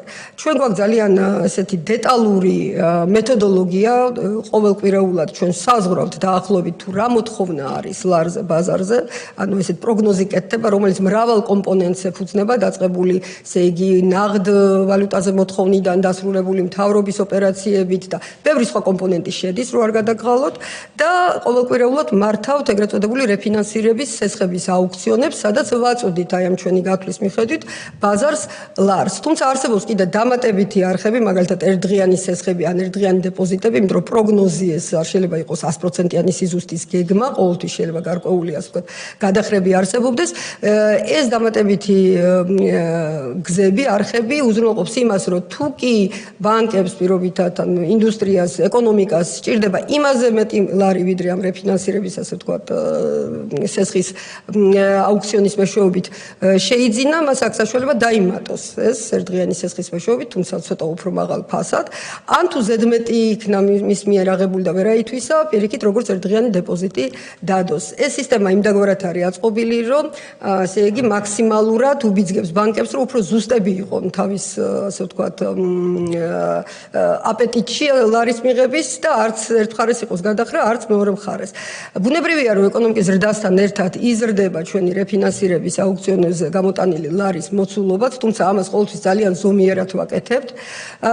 დღესდღეობით არის 5 მილიარდ ლარზე მეტი, თუ საჭიროება იქნება და უშუალოდ და მოთხოვნა წამოვა უფრო მეტის მივაწვდით, თუმცა ამას ვაკეთებთ ისევ და ისევ საკმაოდ დაბალანსებულად და მივყვებით აი ამ ჩვენ, ასე ვთქვათ, დაგეგმვის და პროგნოზირების მეთოდოლოგიას, რომელიც ერთის მხრივ ახლა ჩვენ ემპირიულად შეიძლება დავინახოთ, რომ იმდენ ლარს აწვდის სისტემას, რომ არ შეზღუდოს ეკონომიკური ზრდა და თქვენ ხედავთ, რომ ეკონომიკური ზრდა მაღალია, მეორეს მხრივ დაბალ ინფლაციური გარემოა და ამასაც ციფრებით ვადასტურებთ და ხედავთ. აქედან გამომდინარე საკმაოდ დაბალანსებული მიდგომა და ამ ჩარჩოს ჩვენ ყოველთვის უზრუნველყოფთ და მისი ერთგული ვართ. შეკითხვა იყო ციფრულ ბანკებზე, ну პირველ რიგში, ესე იგი, მინდა აღვნიშნო, რადგან არასწორი გაგება რო არ იყოს, ახლა სიტყვა, ასე ვთქვათ, ციფრული არ უნდა იყოს დამაბნეველი, ბანკის დასახელებაში ეს არ ნიშნავს ციფრულ ფულს, ან ციფრულ ვალუტას. ციფრული ბანკი, ეს ასე თავის დროზე, ასე ვთქვათ, კანონში აისახა ასეთი, ასე ვთქვათ, ტერმინოლოგიით, მაგრამ უფრო ზუსტი იქნება ვთქვათ, რომ ინოვაციური, მაღალ ინოვაციური ბანკი. თქვენ იცით, რომ მთელ სოფლიოში, განსაკუთრებით ჩვენს რეგიონში ვითარდება ისეთი ბანკები, სწორედ რომელთა ბიზნეს მოდელიც მეტად არის ინოვაციებზე დაყრდნობილი. აქვე მინდა ვთქვა, რომ ჩვენი არსებული ტრადიციული ბანკებიც მაქსიმალურად ავითარებენ ინოვაციას, მაგრამ ბევრი ტრადიციული პროდუქტიც აქვს. ციფრული ბანკი იმიტომ იყო შემოღებული კანონით, რომ მეტად უფრო აქცენტი გაკეთებული იყო ინოვაციურ სერვისებზე, იმიტომ რომ ამ კუთხით ხედავთ ჩვენ ბაზარზე კონკურენციის განვითარების გზას. კონკურენციის განვითარების ერთ-ერთი დრაივერი, ერთ-ერთი მამოძრავებელი არის ახალი ინოვაციური პროდუქტების შეთავაზება ბაზრებისთვის. იქნება ეს საგადახდო სფეროში, მომენტარული სესხების გაცემის სფეროში, დეპოზიტების სფეროში თუ რომელიმე სხვა სფეროში და პროდუქტში, რაც ასე ვთქვათ, შეიძლება აქ იყოს შეთავაზებული. თუმცა, აქვე მინდა ვთქვა, რომ ჩვენი საზედამხედველო ჩარჩო, ჩვენი მიდგომები არამც და არამც უფრო მსუბუქი არ არის. ამ შემთხვევაში ერთადერთი განსხვავებაა, რომ საწყისი სავალდებულო კაპიტალი არის უფრო დაბალი, მაგრამ კანონმდებლობის თანახმად 3 წელიწადში ციფრული ბანკი ვალდებულია შეავსოს კაპიტალი და გარდაიქმნას ჩვეულებრივ ტრადიციულ ბანკად. აი, აქედან გამომდინარე, ჩვენი მიდგომებიც არის საკმაოდ კაცრი, უბრალოდ გვიხარია, რომ ძალიან ბევრი ახალი ინოვაცია იქნა შემოთავაზებული ბაზრისთვის, იქნება ეს უფრო სწრაფი გადახდების სისტემა ჩვენსა და იგივე ევროკავშირის რეგიონს შორის, ან იქნება ეს პროგრამირებადი ბანკინგის მიდგომები, რომელსაც გვთავაზობენ ისინი და ასე შემდეგ.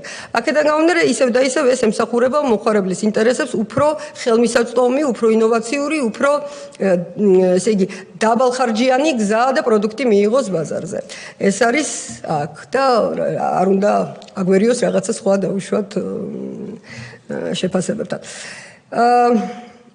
შემდეგი შეკითხვა, ესე იგი, ქალბატონი იმას ეკუთვნოდა, ფინანსური დოლარიზაცია, მადლობა ამ კითხვისთვის, რადგან ფინანსური დოლარიზაცია და დოლარიზაციის მაღალი მაჩვენებლები ტრადიციულად არის ერთ-ერთი რისკი ისეთი ქვეყნებისთვის, სადაც ეროვნული ვალუტაც არის და პარალელურად შესაძლებელია სესხების გაცემა ან დეპოზიტების მიღება რომელიმე სხვა ვალუტაში. ახლა აქ ჩვენ დოლარიზაციის ტერმინით არის ეს ცნობილი, თუმცა აქ ჩვენ არა მაინდა-მაინც ამერიკულ დოლარს გულისხმობთ, არამედ იგივე ევროსაც თუნდაც სხვა ვალუტაში დენომინირებულ სესხებს და დეპოზიტებს.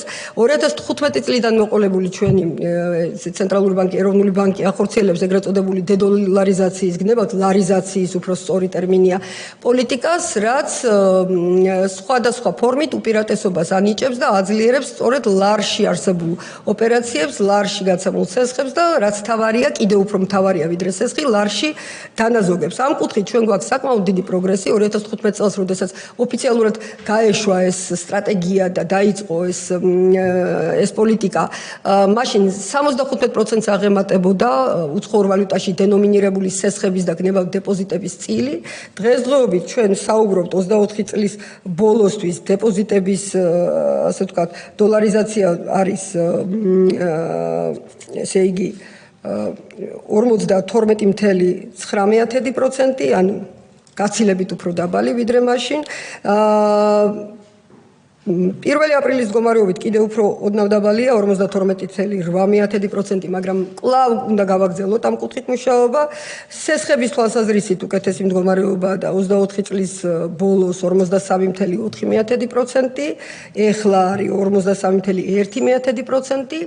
რა თქმა უნდა, ნეგატიურად აისახება მოკლევადიანი რყევები, მათ შორის სავალუტო კურსის მოკლევადიანი რყევები. მე ეს უკვე ავხსენი, სწორედ დოლარიზაციის გაღვივების საწინააღმდეგო იყო ჩვენი ინტერვენცია, რომელიც განხორციელდა გასული წლის შემოდგომაზე, როდესაც ჩვენ დავინახეთ, რომ პირველი რეაქცია ბაზრის სამწუხაროდ ჯერ კიდევ არის ის, რომ დანაზოგები გადაიყვანოს დოლარში. ეს ტენდენცია დავინახეთ იურიდიულ პირებს შორის და იმისთვის, რომ ეს არ გადასულიყო ფიზიკურ პირებზე, მოვახდინეთ ინტერვენცია. ზოგადად, ეროვნული ვალუტის კურსის სტაბილურობა, სტაბილური სავალუტო ბაზარი ჩვენ შემთხვევაში ნდობის გამტკიცებას უწყობს ხელს და სწორედ ამ ფონზე იზრდება ლარიზაცია და მცირდება დოლარიზაცია. ჩვენ გავატარეთ სპეციალური ეგრეთ წოდებული მაკროპრუდენციული ზომები, მე ეს ვახსენე მოხსენებაში, მათ შორის ლიმიტის დაწესება დაუცველი, ანუ არახეჯირებული სესხებისთვის, თუ რამდენი შეუძლიათ მათ აიღონ სხვა ვალუტაში და რამდენი ლარში, ეს ეხება ისეთ სესხებლებს, ვისაც შემოსავლები აქვს ძირითადად ლარში და ეტაპობრივად 200.000-დან ეხლა უკვე გაიზარდა 500.000 ლარამდე და ესეც მნიშვნელოვანი გზა არის იმისა, რომ ეს რისკი ჩვენ შევამციროთ, რაც სხვა შორის აღინიშნება კიდევაც სხვადასხვა სარეიტინგო სააგენტოს მოხსენებაში, როგორც დადებითი პროცესი. შემდეგი საკითხი ბატონ ირაკლის ეკუთვნის საერთაშორისო ორგანიზაციებთან თანამშრომლობა, ეს იყო ბატონო და საფინანსო ორგანიზაციებთან ხო. მე ჩემს მოხსენებაში ეს აღვნიშნე, კიდევ ერთხელ გავიმეორებ, რომ ჩვენ ერთი რომ საერთაშორისო სავალუტო ფონდთან ვაგრძელებთ აქტიურ თანამშრომლობას, მიუხედავად იმისა, რომ ამა თუ იმ მიზეზთა გამო პროგრამა შეჩერებული არის, მე უკვე ვთქვი, რომ ჩვენ შევასრულეთ ყველა საშუალებიანი მიზნობრივი მაჩვენებლები ამ პროგრამასთან დაკავშირებით და ამაზე გვექნება მსჯელობა შემდეგი მისია ჩამოდის სულ მალე. ამასთან გრძელდება სავალუტო ფონდთან თანამშრომლობა ტექნიკური დახმარებების ფორმატში. მეოთხე მუხლის პროგრამის ფარგლებში მივიღებთ მისიას და გავაგზავნებთ საუბარს შემდგომ, ასე ვთქვათ, ურთიერთმისაღებ და ჩვენთვის მეტად ხელსაყრელ ფორმატზე. მსოფლიო ბანკთან არაერთი პროექტი ხორციელდება, კონკრეტულად ჩვენი განხრით მე ვახსენე ყველაზე ერთ-ერთი მნიშვნელოვანი პროექტი ეს არის ყისიერი გადახდების სისტემის და ასევე RTGS-ის საგადახდო პლატფორმის აპგრეიდი, ყისიერი გადახდების სისტემის დანერგვა, ესეც მსოფლიო ბანკის ხარდაჭერით ხორციელდება. უმნიშვნელოვანესი პროექტი არის ჩვენი მომხმარებლებისთვის, როგორც ხარისხის გადახდების ხარისხის გაუმჯობესების, ასევე დანახარჯების შემცირების თვალსაზრისით. გვაქვს არაერთი ტექნიკური დახმარების პროგრამა, რომელსაც ახორციელებს მსოფლიო ბანკი, მათ შორის ერთ-ერთი ახალი, რომელიც სულ რამოდენიმე თვის წინ შევთანხმდით და წამოვიწყეთ, ეს არის კონკურენციის გაძლიერების მიმართულებით გვეხმარებიან რეკომენდაციების შემუშავებაში, რადგან მაღალი კონცენტრაცია ეს არის გამოწვევა, რომელზეც ერთად უნდა ვიმუშაოთ და ჩვენ გვინდა, რომ მსოფლიო ბანკის დახმარებით საუკეთესო მსოფლიო პრაქტიკას დავეყრდნოთ ამ თვალსაზრისით. ამასთან, რაც შედარებით უკვე ახალია, გავაძლიერეთ ორმხრივი თანამშრომლობის ფორმატი რეგიონში, მათ შორის ცენტრალურ ბანკებს შორის მემორანდუმების გაფორმების თვალსაზრისით. სულ ბოლოს ესე იგი რეგიონში ყაზახეთში, ჩინეთში გაფორმდა ესე იგი თანამშრომლობის მემორანდუმი, აზერბაიჯანთან ასევე და ვაგრძელებთ ამ კუთხით მუშაობას. აქვე იყო შეკითხვა ბატონ ლევანის ჩინურ ბანკებთან დაკავშირებით. ხო, ვიცი რომ საინტერესოა, იმიტომ რომ საკმაოდ ესე იგი დიდი ბაზარია.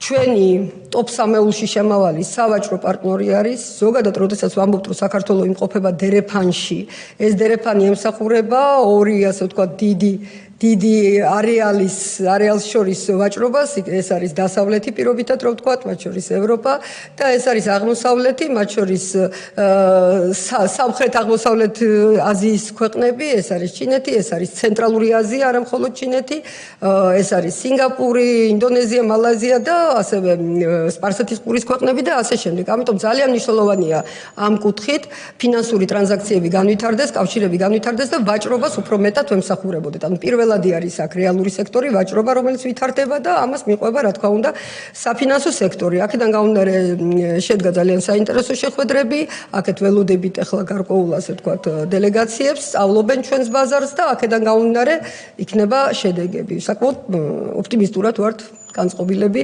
ამ თვალსაზრისით. ოქროსთან დაკავშირებით მე მგონი გავეციმე კითხვას პასუხი მეტნაკლებად და ბატონი პაატას კითხვაზე გადავალ. ესე იგი ორი კითხვა იყო, ხო ბატონო, პირველი ესე იგი ლარის მიწოდება რამდენად დაბალანსებულია და ეკონომიკური ზრდის ეფექტი და გავლენა ინფლაციაზე. არა, ეს 17% ეს ძალიან კარგია, რომ იზრდება უბრალოდ ამდენი თანხა რო შედის ეკონომიკაში, ხო ვარ გზად, რომ ინფლაცია არ გაგვეზარდეს. კი ბატონო. ხო, ძალიან კარგი კითხვა, იმიტომ რომ რა თქმა უნდა, როდესაც ეკონომიკური ზრდა ამდენად ძლიერია, ნებისმიერი ქვეყნის ცენტრალური ბანკი ყოველთვის ძალიან ფრთხილად ეკიდება სხვადასხვა, ასე ვთქვათ, პროცესებს ბაზარზე, ხომ არ იწვევს ასეთი ძლიერი ეკონომიკური ზრდა და მასთან ერთად სასესხო პორტფელის საკმაოდ ძლიერი ზრდა ხომ არ იწვევს ინფლაციურ პროცესებს. აქ მე ვიტყვი, რომ საქართველოს შემთხვევაში არის მართლა უნიკალური ვითარება, როდესაც სასესხო პორტფელის ზრდაც არის საკმაოდ მდგრადი, ეკონომიკური ზრდა არის საკმაოდ ძლიერი, მაგრამ დადასტურდა ბოლო რამოდენიმე წლის განმავლობაში, რომ ეს არ იწვევს განსაკუთრებით დამატებით წნეხს ფასების დონეზე, ინფლაციური თვალსაზრისით, ანუ ესე იგი მოთხოვნის მხრიდან ინფლაციურ წნეხს ნაკლებად იწვევს. რატომ? იმიტომ რომ ბოლო წლებში მოხდა ჩვენი ეკონომიკის სტრუქტურული გარდაქმნა, სტრუქტურული, ასე ვთქვათ, ნახტომი შეიძლება ითქვას და განვითარდა ძირითადად ის დარგები, სადაც არის მაღალი პროდუქტიულობა. ანუ მაღალი პროდუქტიულობის და მასთან ასოცირებული დარგების ხარჯზე ხდება ეს ზრდა, რამაც გაზარდა მთლიანი შიდა პროდუქტის პოტენციური დონე და შესაბამისად გვაქვს ეს უნიკალური ვითარება, როდესაც ზრდა ძლიერია, სესხების პორტფელის ზრდის ტემპი საკმაოდ ესეთია, ძლიერი არის, თუმცა გარკვეულ ნორმალიზებას განიცდის და ეს არ იწვევს, ასე ვთქვათ, ინფლაციური წნეხის გაძლიერებას. რაც შეეხება თვითონ სასესხო პორტფელის ზრდას, აქ უნდა აღინიშნოს, რომ დომინირებს ბიზნეს სესხები, ხო? ბიზნეს სესხები 62 მილიარდ ლარიან პორტფელში, ესე იგი დაახლოებით 36.3 მილიარდი არის, რაც საკმაოდ მნიშვნელოვანი არის, ესე იგი 58% ბიზნეს სესხების წილი. და ეს ნიშნავს იმას, რომ ესეთი პროდუქტიული ზრდა არის, ასე ვთქვათ, ეს არ არის მხოლოდ სამოხარებლო სესხების ზრდის ხარჯზე, არამედ უპირატესად ბიზნეს სესხების ზრდის ხარჯზე, რაც დამატებით ინვესტიციებს, დასაქმებას იწვევს და აქედან გამომდინარე უფრო მდგრად სტრუქტურად მიგვაჩნია. ასევე აღსანიშნავია, როდესაც სესხებზე საუბრობთ, რომ ლარის სესხების ზრდის ტემპი დაახლოებით 3-ჯერ უსწრებს უცხოურ ვალუტაში სესხების ზრდის ტემპს, ლარის სესხების ზრდის ტემპი 12.5%-ია, უცხოურ ვალუტაში არის 4.6%, თუ ჩვენ 24 წლის სტატისტიკას შევხედავთ. ამ კუთხითაც კარგია, იმიტომ რომ გარკვეულწილად დედოლარიზაციის ტრენდებსაც ასახავს. პრინციპში ამოიწურა. ხო დაზუსტებები ხომ არ აქვს? კარგი, დიდი მადლობა ქალბატონ ნათიამ. მადლობა თქვენ. საინტერესო პრეზენტაციისათვის. რა შეიძლება ითქვას სულ ერთი წუთით, რომ თქვათ, ჩვენ კომიტეტი რა თქმა უნდა ხარს დაუჭერთ ანგარიშს, თვლით რომ მზად არის სესიაზე გასასვლელად, მაგრამ მინდა აღვნიშნო რამოდენიმე საკითხი. მიუხედავად იმისა, რომ ყველაფერი ბოლომდე იყო ახსნილი ძალიან მოკლედ. რატომ უჭერთ ხარჯს და რატომ არის ეროვნული ბანკის მუშაობა ეხლა დადებითი და კარგი და წარმატებული? აი ციფრებს დავაკვირდეთ, რა ბრძანა ქალბატონმა ნათია. ინფლაცია უკვე რამოდენიმე წელიწადია ნორმის ფარგლებშია და უფრო დაბლაც. ეროვნული რეზერვები მატულობს ყოველთვიურად, მათ შორის აპრილშიც. რეფინანსირების წესხი ცირედით, მაგრამ ცირდება. საერთაშორისო ორგანიზაციებთან ნორმალური დამოკიდებულება არის. ცუდი სესხები ეგრეთ წოდებული, როდესაც სესხებელი ვეღარ იხდის თანხას და ორივე წუთ დღეშია ბანკის წაყვილი, ესეც მცირდება. ამასთანავე, რაც ალბათ ჩვენს კომიტეტს ძალიან აინტერესებს, 17%-ით გაიზარდა დაფინანსება ეკონომიკის. ანუ ჩვენ ხშირად ვამბობთ უცხოური ინვესტიციების შემოსვლაზე რაღაც და აი აქ ადგილზე ხდება ეს დაფინანსება ბანკებიდან. აქვე ანგარიში ითქვა, რომ 16%-ით გაიზარდა დეპოზიტები მოსახლეობის, ანუ პიროვნებების და დაახლოებით 13%-ით იურიდიული პირების. აი მარტო ეს ჩამონათვალი სხვას არ გავაგზელებ, რაც აქ ისაუბრა ქალბატონ, მათ შორის ის მყისიერი გადახდის სისტემის შემოღება და შემდეგ, არ ვიცი, ვარ სხვა რა უნდა შეაფასო თუ არა დადებითად. დიდი მადლობა და წარმატებას გისურვებთ. ხარი დაუჭიროთ მაშინ ზურაბს.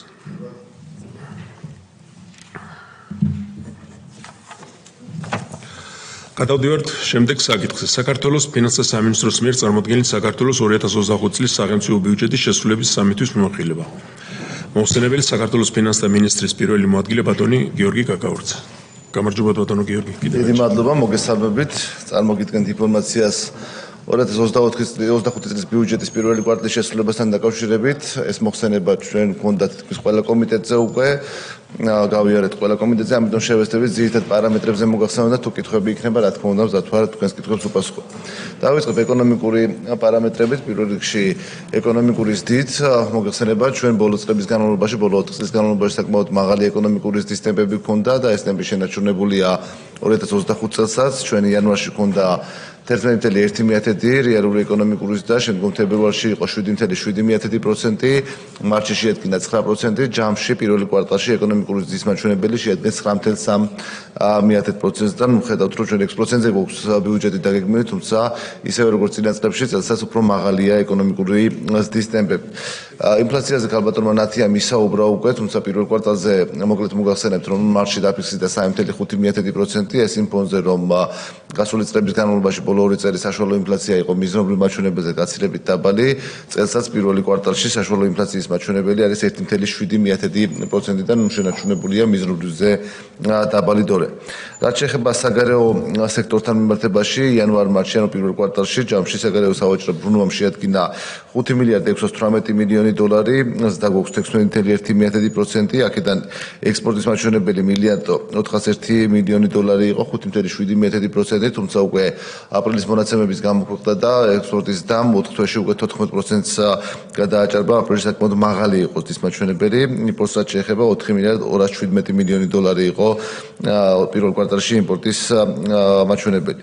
სავაჭრო პარტნიორებსაც შეეხება, პირველ ადგილზე აქ ევროკავშირია 20.4%-ით იკავებს პირველ ადგილს, მილიარდ 158 მილიონ დოლარზე მეტია ვაჭრობა ევროკავშირთან, შემდგომ მოდის ამერიკის შეერთებული შტატები 11.9%-ით, ხოლო თურქეთი 11.8%-ით. რაც შეეხება საგარეო სექტორის სხვა მიმართულებებს, ტურიზმის ნაწილში ჩვენ გვაქვს მცირედის და თვითონ ვიზიტორების კუთხით გაზრდილია 1.3%-ით, თუმცა ტურისტული ვიზიტების რაოდენობა გაზრდილია 2.2%-ით.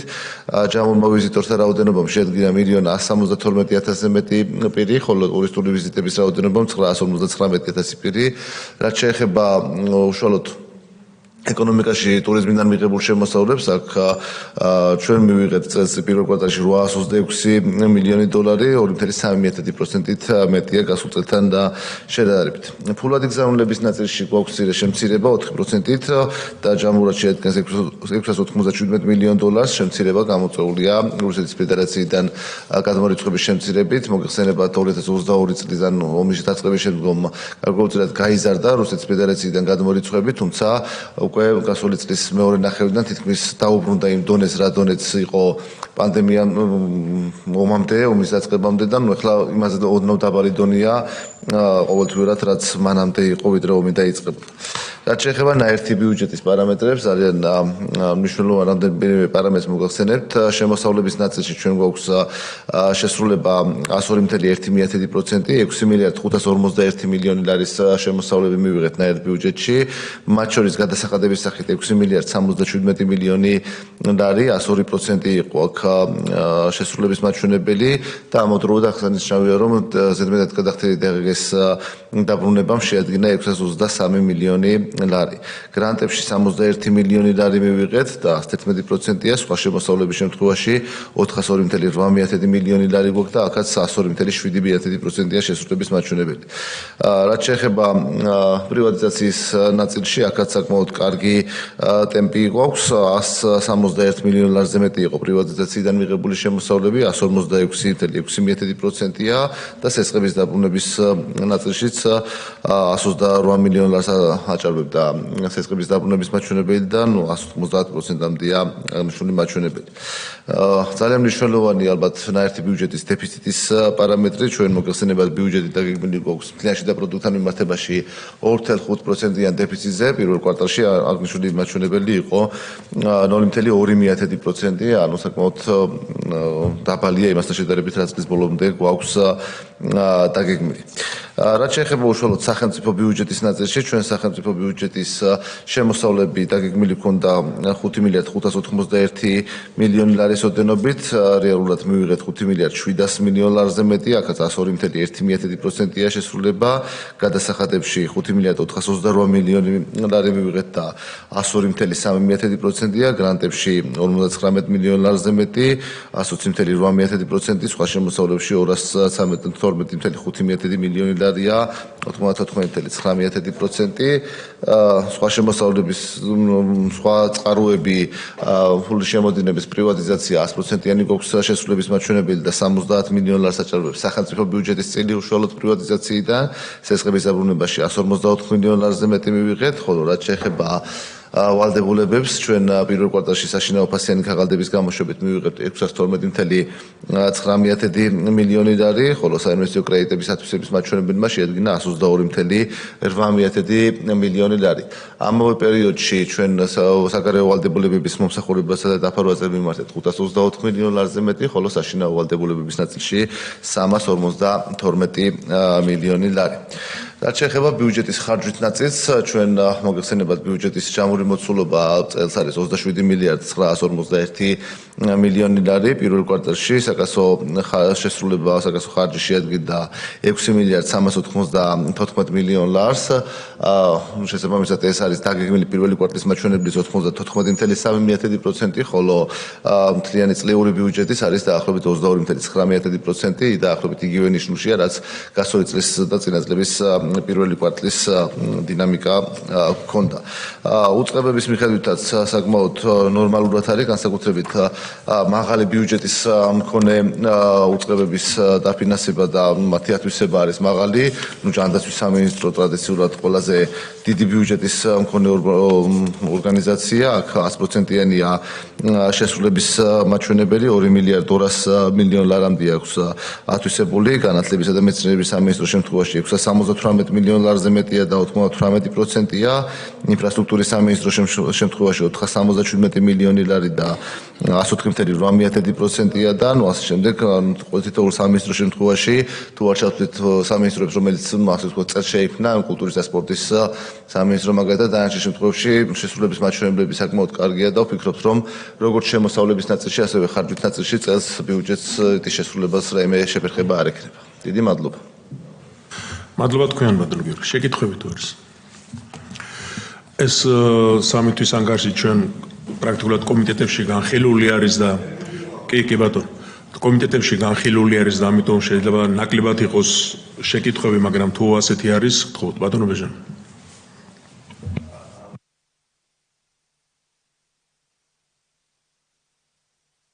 ამ საკითხთან დაკავშირებით კითხვა არა მაქვს, მაგრამ სარგებლობს შევთხოვით და მოსახლეობას აინტერესებს სტიქიის თანხასთან დაკავშირებით რა გაქვთ სიახლე, რომ ისინი ელოდებიან ყოველივე საბოლოო სტიქიაზე მაქვს. სხვა შეკითხვა არ არის, ბატონო გიორგი, მეც გითხავთ ერთ ესე იგი თქვენ კი ბრძანეთ, მაგრამ იცით რომ აწეული იყო სხვა ტელევიზიების მიერ არასწორად თემა, რომ საგადასახადო შემოსავლები არ შესრულდა. სინამდვილეში შესრულდა და გადაჭარბებით შესრულდა და იქნება კიდევ ერთხელ აგვიხსნათ რაში იყო საქმე და რატო გამოიწვია ეს საუბარი. და მეორე, რამოდენიმე სამინისტროს შესრულებული არ აქვს გეგმა, თქვენ კი ბრძანეთ რომ ეს ახალი შექმნილი სამინისტროები რაღაც, მაგრამ თქვენ გექნებოდათ კომუნიკაცია და როგორ ფიქრობთ, გამოსწორდება და შესრულდება თუ არა წლის განმავლობაში ეს შესრულება. დიდი მადლობა ბატონო ბეჟან სტიქიას, რაც შეეხება პროცესი აწყობილია და როგორც აქამდე ხდებოდა, მოდის ჩვენთან ინფორმაცია გამოყოფასთან დაკავშირებით და მისი მაშინვე წარდგენა ხდება შესაბამისი განკარგულების პროექტის რო თანხა გამოიყოს. ბოლო სტიქია, რაც მახსოვს პარასკევს მოვიდა იმერეთის რამდენიმე რეგიონზე სტიქიური მოვლენების სალიკვიდაციო სამუშაოები, უკვე დღეს ან მაქსიმუმ ხვალ მთავრობაში გაიგზავნება პროექტი და ამ კვირაშივე ალბათ თანხების გამოყოფაც მოხდება. ამიტომ ეს პროცესი აწყობილია, მალევე ხდება როგორც ინფორმაციის მიღება, დამუშავება, ასევე თანხების გამოყოფა ხონდა. რაც შეეხება ბატონო პაატა თქვენ შეკითხვას გადასახადებთან დაკავშირებით, მე ეხანაც ვახსენე და ეხლაც გავიმეორებ, ჯამში ჩვენ საგადასახადო შემოსავლები დაგეგმილი ჰქონდა ნაერთ ბიუჯეტში 5 მილიარდ 959 მილიონი ლარი, 6 მილიარდ 77 მილიონი ლარი იქნა ფაქტიურად მიღებული თანხა, 102%-ია. აქ გადაჭარბება საშემოსავლო გადასახადში, მოგების გადასახადში არის დანაკლისი და ეს გამოიწვია ბანკების მიერ მათი დეკლარაციების დაზუსტებამ და გვეგონა რომ ბანკებს ეკნებოდა მოგება, იმაზე ნაკლები ჰქონდათ და ამიტომ გამოხდა მოგების გადასახადში გარკვეული ჩანორჩენა. აქციზის შემთხვევაში მოგეხსენებათ რომ იყო გარკვეული რეგულაციები შეიცვალა თვითონ თამბაქოს ერთი შეფუთვასთან დაკავშირებით, ასევე იყო თვითონ განაკვეთების ცვლილება აქციზთან მიმართებაში თამბაქოს აქციის გულისხმობ. შესაბამისად გასულ წელს გარკვეული მარაგები გააკეთეს კომპანიებმა და წელს პირველ კვარტალში შედარებით ნაკლებად მოხდა თამბაქოს იმპორტი. თუმცა უკვე აპრილსა და მაისში ეს დინამიკა არის და ჩვენ ვფიქრობთ რომ აქაც წლიურ ჭრილში არანაირი შეფერხება მათ შორის აქციის არ ეხება და აქციზიდან გამომდინარე, რა თქმა უნდა, როდესაც ნაკლები ბევრი იმპორტი ხორციელდება, მათ შორის თამბაქოსი, შესაბამისად ეს იწვევს DGG-ში გარკვეულ დანაკლებს, ვინაიდან მოგეხსენებათ DGG დამოკიდებულია ღირებულებაზე თვითონ იმპორტირებული პროდუქტის. კითხვები იყო და არასწორად იქნა განმარტებული სხვა გადასახადების ნაწილში შესრულება, რატო იყო 339 მილიონი სხვა გადასახადებში, მე შემიძლია გითხრათ, რომ გასულ წელს კიდევ უფრო მეტი იყო, გასული წლის პირველი კვარტალის ბოლოს სხვა გადასახადებში, მაგრამ რეალურად რა არის სხვა გადასახადებში, კიდევ ერთხელ მინდა გავუმარტო, რა ტიპის გადასახადები ხდება. ნებისმიერი საგადასახადო ვალდებულებას, რომელსაც კომპანია ასრულებს და მისი დეკლარაციის წარდგენამდე, ამ დეკლარაციის წარდგენა ხდება მომდევნო თვის 15 რიცხვში, ყველანაირი გადასახადი ხდება სხვა გადასახადების ნაწილში და შემდგომ უკვე დეკლარაციის ჩაბარების თანავე ხდება იმ სახეში, რომელიც სახეც ეკუთვნის ამ თუ იმ გადასახადს. ეს არის როგორც ყველაზე ხშირი შემთხვევა არის საშემოსავლო გადასახადი, მოგეხსენებათ საშემოსავლო გადასახადს კომპანია ეხდის ხელფასის გაცემის თანავე, ანუ წყაროსთან იბეგრება და მაშინვე იხდეს, თუმცა ეს ხდება სხვა გადასახადებში, უკვე 15 რიცხვში, როდესაც დეკლარაციას წარადგენს კომპანია, ავტომატურად დეკლარაციაზე მიბმული ვალდებულებები გადადის საშემოსავლო გადასახადში და ესეთი სახეში, ესეთი იგივე შეიძლება იყოს DGG-ის შემთხვევაში, როდესაც კომპანია იხდის და უკვე დეკლარაციის ჩაბარების შემდგომ ხდება შესაბამის სახეში ასახვა. ამიტომ ის თუ რატომ მოხდა სხვა გადასახადებში თანხა სიახლე ნამდვილად არ არის, ყოველწლიურად, ყოველ თვეში იგივე იქნება და მაგალითად პირველი კვარტლის ბოლოს რა მოხდა, ძალიან მარტივი რიცხვებით გეტყვით, 339 მილიონი იყო კი ბატონო პირველი კვარტლის ბოლოს და 15 რიცხვამდე მომდევნო თვის 15 რიცხვამდე, ანუ 15 აპრილამდე დამატებით 257 მილიონი ლარი შევიდა სხვა გადასახადებში. საბოლოო ჯამში ანუ 597 მილიონი ლარიდან მას შემდეგ რაც 15 აპრილის დეკლარაცია ჩაბარდა 419 მილიონი ლარი მოხდა შესაბამის სახეებში გადანაწილება და 15 აპრილის მდგომარეობით სხვა გადასახადებში დარჩენილი იყო 114 მილიონი ლარი. დღეს მდგომარეობით სხვა გადასახადები დამინუსებულია საერთოდ უარყოფითი ნიშნულით. ამიტომ სხვა გადასახადები არის დროებითი, სადაც თავსდება ყველანაირი გადახდა და შემდგომ დეკლარაციის მიხედვით ნაწილდება. ანუ ნურაზოს გაგვიკვირდება, რომ სხვა გადასახადებში გარკვეული თანხა მობილიზებული იქნება და წლის ბოლოსაც დაახლოებით 500 მილიონ ლარზე მეც ველოდებით, რომ სხვა გადასახადებში გვექნება წლიური ჭრილში.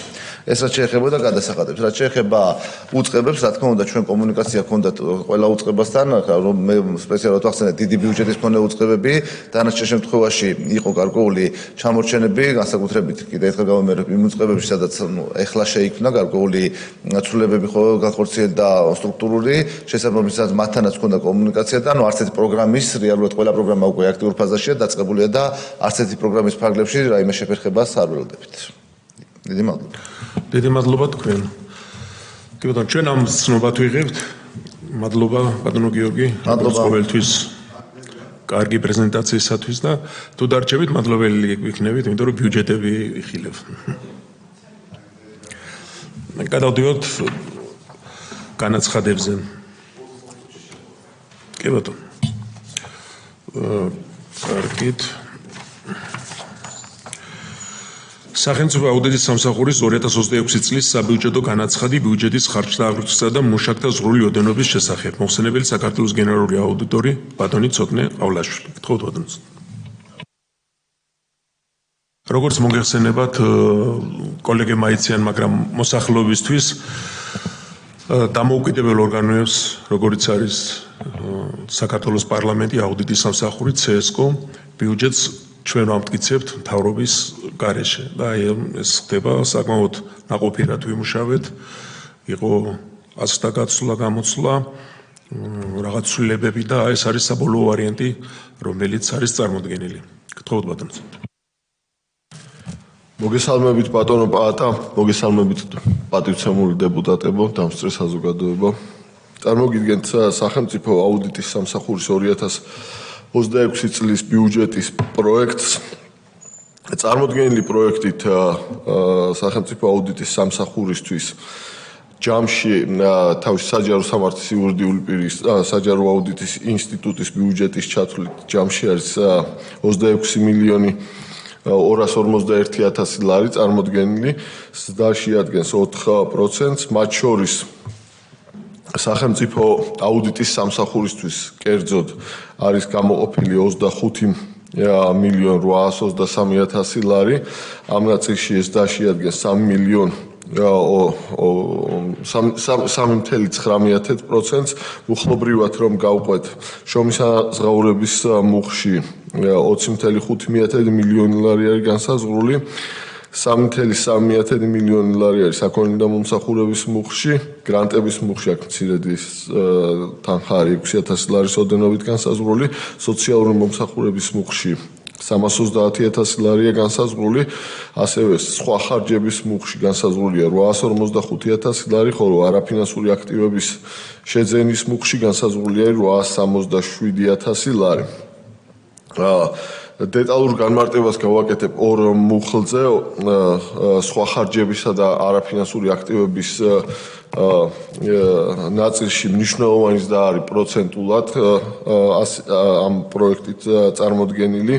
არაფინანსური აქტივების ნაწილში ზრდა განპირობებულია იმით, რომ წელსაც ჩვენ გვერდო ბიუჯეტში დავაკეთებთ ადაპტირებას სახელმწიფო აუდიტის სამსახურის პირველი სართულის შეზღუდული შესაძლებლობის მქონე პირთათვის, ხოლო მომავალი წლისთვის გვინდა რომ ლიფტის ნაწილშიც მოვახდინოთ ადაპტირება და ეს არის განსაზღვრული არაფინანსური აქტივების ნაწილში, ხოლო სხვა ხარჯების მუხლის ზრდა განპირობებული არის მოგეხსენებათ შარშან რომ დაგვიმტკიც და ჩვენ ბიუჯეტის სხვა ხარჯების მუხლიდან მიდის ჩვენი თანამშრომელთა დაზღვევის ხარჯები.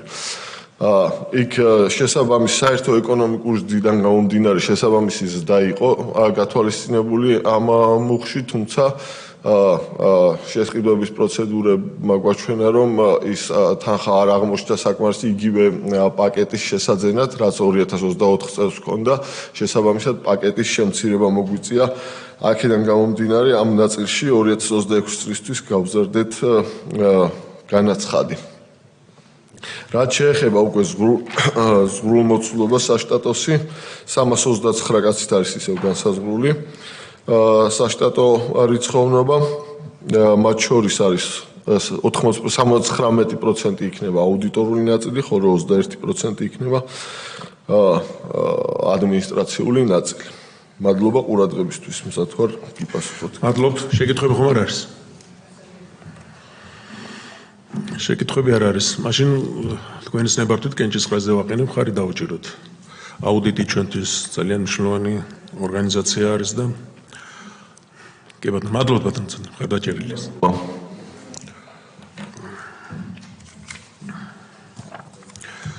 საქართველოს ცენტრალური საარჩევნო კომისიის 2026 წლის საბიუჯეტო განაცხადის პროექტი ბიუჯეტის ხარჯსაყრელთა და მუშაკთა ზღვრული ოდენობის შესახებ. მოხსენებელი საარჩევნო კომისიის თავმჯდომარის მოადგილე ბატონი გიორგი შარაბიძე.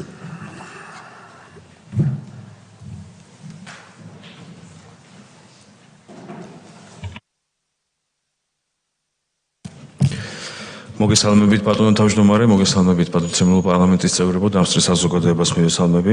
როგორც თქვენ აღნიშნეთ და მოგეხსენებათ, საარჩევნო კოდექსის თანახმად საარჩევნო ადმინისტრაცია პროცედურების დაცვით იღებს საკუთარ საბიუჯეტო განაცხადს, შემდეგ გადმოაგზავნის შესაბამის უწყებებში და მაქვს პატივი წარმოგიდგინოთ ის მონაცემები, რაც საბოლოო ჯამში ბევრი მუშაობის შედეგად საბოლოო სახით მინდა წარმოგიდგინოთ. უპირველეს ყოვლისა მინდა გითხრათ, რომ კოდექსის თანახმად საბიუჯეტო განაცხადი თავდაპირველად ცენტრალური საარჩევნო კომისიის მიერ მიღებული იქნა ჯამურად შეადგენდა 50.745.000 ლარს, რაც მაშინდელ განსაზღვრულ ჭერზე 2026 წლისთვის უკვე ნაკლები იყო და შესაბამისად მაშინათვე შეესაბამებოდა ჭერის მონაცემებს, დადგენილი ჭერის მონაცემებს, თუმცა გარკვეული კომუნიკაციის შედეგად თქვენს კომიტეტთან და შესაბამის უწყებებთან ერთად გარკვეულწილად გარკვეული პროექტები გადაიდო, გარკვეულ პროექტებში რაღაც ხარჯები შემცირდა, მაგალითისთვის ინფრასტრუქტურული პროექტები გადაიდო უფრო სხვა წლებისთვის და გაიწერება სხვა წლების ბიუჯეტში,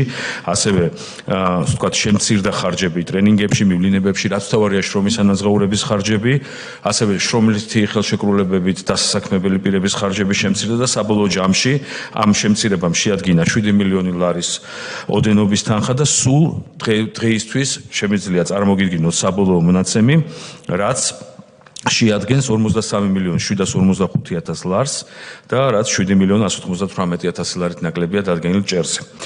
უფრო კონკრეტულად რომ წარმოგიდგინოთ, კოდების მიხედვით 0601 კოდზე, რაც არის საარჩევნო გარემოს განვითარება, ანუ CESCO-ს აპარატი, განსაზღვრულია 33,000-77,000 ლარი, რაც წარმოადგენს საერთო ბიუჯეტის 76%-ს და ცხადია ის მოხმარდება აპარატის ფუნქციონირებას და რაც მთავარია, თქვენ კარგად იცით, რომ ტექნოლოგიური საშუალებებით ჩატარდა წინა არჩევნები და ჩატარდება წლევანდელი ადგილობრივი თვითმმართველობის არჩევნები და ამ ტექნოლოგიებს ცხადია სჭირდება შესაბამისი დასაწყობება, მოვლა და ძალიან ბევრი ისეთი პარამეტრები, რაც აუცილებელია ტექნოლოგიების იმ დონეზე შესანარჩუნებლად, რომ შემდგომში ძალიან ბევრი წელი მოემსახუროს კიდე საქართველოს საარჩევნო საჭიროებებს. და ცხადია, არ უნდა დავივიწყოთ უწყვეტი ტრენინგის საჭიროება, რაც აუცილებელია საოლქო საარჩევნო კომისიის წევრებისთვის და ზოგადად საარჩევნო ადმინისტრაციის თანამშრომლებისთვის, იმიტომ რომ ყოველი ახალი არჩევნები არის ახალი გამოწვევა, ჩვენ წელს გვექნება საერთო არჩევნები თვითმმართველობის და ცხადია ამ ნასწავლი გაკვეთილებიდან გამომდინარე გვექნება დაგეგმილი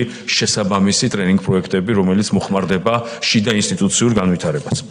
მეორე კოდი, ეს გახლავთ 0602 კოდი, რაც არის საარჩევნო ესე ვთქვათ, საარჩევნო ინსტიტუციის განვითარების და სამოქალაქო განათლების ხელშეწყობა და ძირითადად ეს გახლავთ ჩვენი SIP-ის ხარჯები, სწავლების ცენტრის, ეს გახლავთ 1,696,000 ლარი, რაც წარმოადგენს საერთო ბიუჯეტის 4%-ს და არასაარჩევნო წლისთვის ცხადია გვექნება მესამე კოდი, ეს არის 0603 პოლიტიკური პარტიების დაფინანსება, რომელიც კარგად მოგეხსენებათ, რომ კანონით განსაზღვრულია, რომ ჩვენ გავცემთ ამ თანხებს, თუმცა არანაირი როლი ცენტრალურ საარჩევნო კომისიას გარდა იმისა, რომ გაატაროს ეს თანხა და მიიტანოს შესაბამის ბენეფიციარ პოლიტიკურ პარტიებამდე მას არ აქვს, შესაბამისად ეს ერთგვარად დაცული თანხაა, რომელიც კანონით პოლიტიკურ პარტიათა შესახებ არის დადგენილი ბოლო საპარლამენტო არჩევნების შედეგად და ამ კოდზე გათვალისწინებულია 8,972,000 ლარი, რაც წარმოადგენს მთლიანი ბიუჯეტის დაახლოებით 20%-ს. ეს არის ის ძირითადი პარამეტრები, რომელიც მე შემიძლია წარმოგიდგინოთ. ერთი შემიძლია გითხრათ, რომ საშტატო და ასე ვთქვათ, ხელშეკრულებით განსაზღვრული პირების რაოდენობა 2026 წლისთვის არ არის განსაზღვრული და შესაბამისად შენარჩუნებული იქნება ის რაოდენობა, რომელიც არის წელს და აქედან გამომდინარე შემიძლია ეს ვთქვათ მონაცემები საბოლოო თანხა, რასაც წარმოადგენთ, გახლავთ 43,745,000 ლარი. თუ კითხვები გაქვთ, რა თქმა უნდა, გიპასუხებთ. მადლობა ყურადღებისთვის. შეკითხვები? რადგან საარჩევნო წელი არ არის, 85 მილიონით ნაკლებია გაესად მოთხოვნილი, ჩვენ ვიმუშავეთ საკმაოდ ნაყოფიერად და არის შეჯერებული ვარიანტი, მე მგონი ნორმალური არის, ასე ვთვლით. ხარით დავუჭიროთ მაშინ. მადლობთ ბატონო გიორგი. და ბოლო საკითხი. საქართველოს პარლამენტის 2026 წლის საბიუჯეტო განაცხადის პროექტი, ბიუჯეტის ხარჯთა აღრიცხვისა და მუშაკთა ზღვრული ოდენობის შესახებ. მოხსენებელი საქართველოს პარლამენტის აპარატის უფროსი ბატონი კახა ოქროჯანაშვილი. გთხოვთ ბატონო.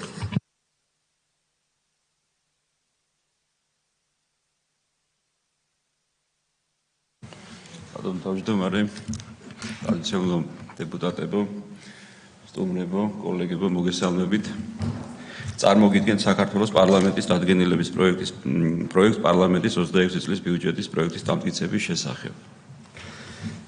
პარლამენტის ბიუჯეტის პროექტი შემუშავებული იქნა რეგლამენტის მოთხოვნათა დაცვით, პარლამენტის ყველა სტრუქტურული ერთეულის ჩართულობით, 5 მაისს განხილული, შეთანხმებული და პარლამენტის ხაზინათა საბჭოს ხდომაზე და ბიუროს გადაწყვეტილებით განსახილველად წარმოგიდგენთ კომიტეტის ხდომაზე.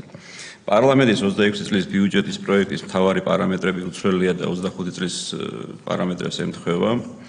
კერძოდ ბიუჯეტის საპროგნოზო მოცულობა 91,9 მილიონი ლარით არის განსაზღვრული, ხოლო მომუშავეთა რიცხოვნობა 708 საშტატო ერთეულით.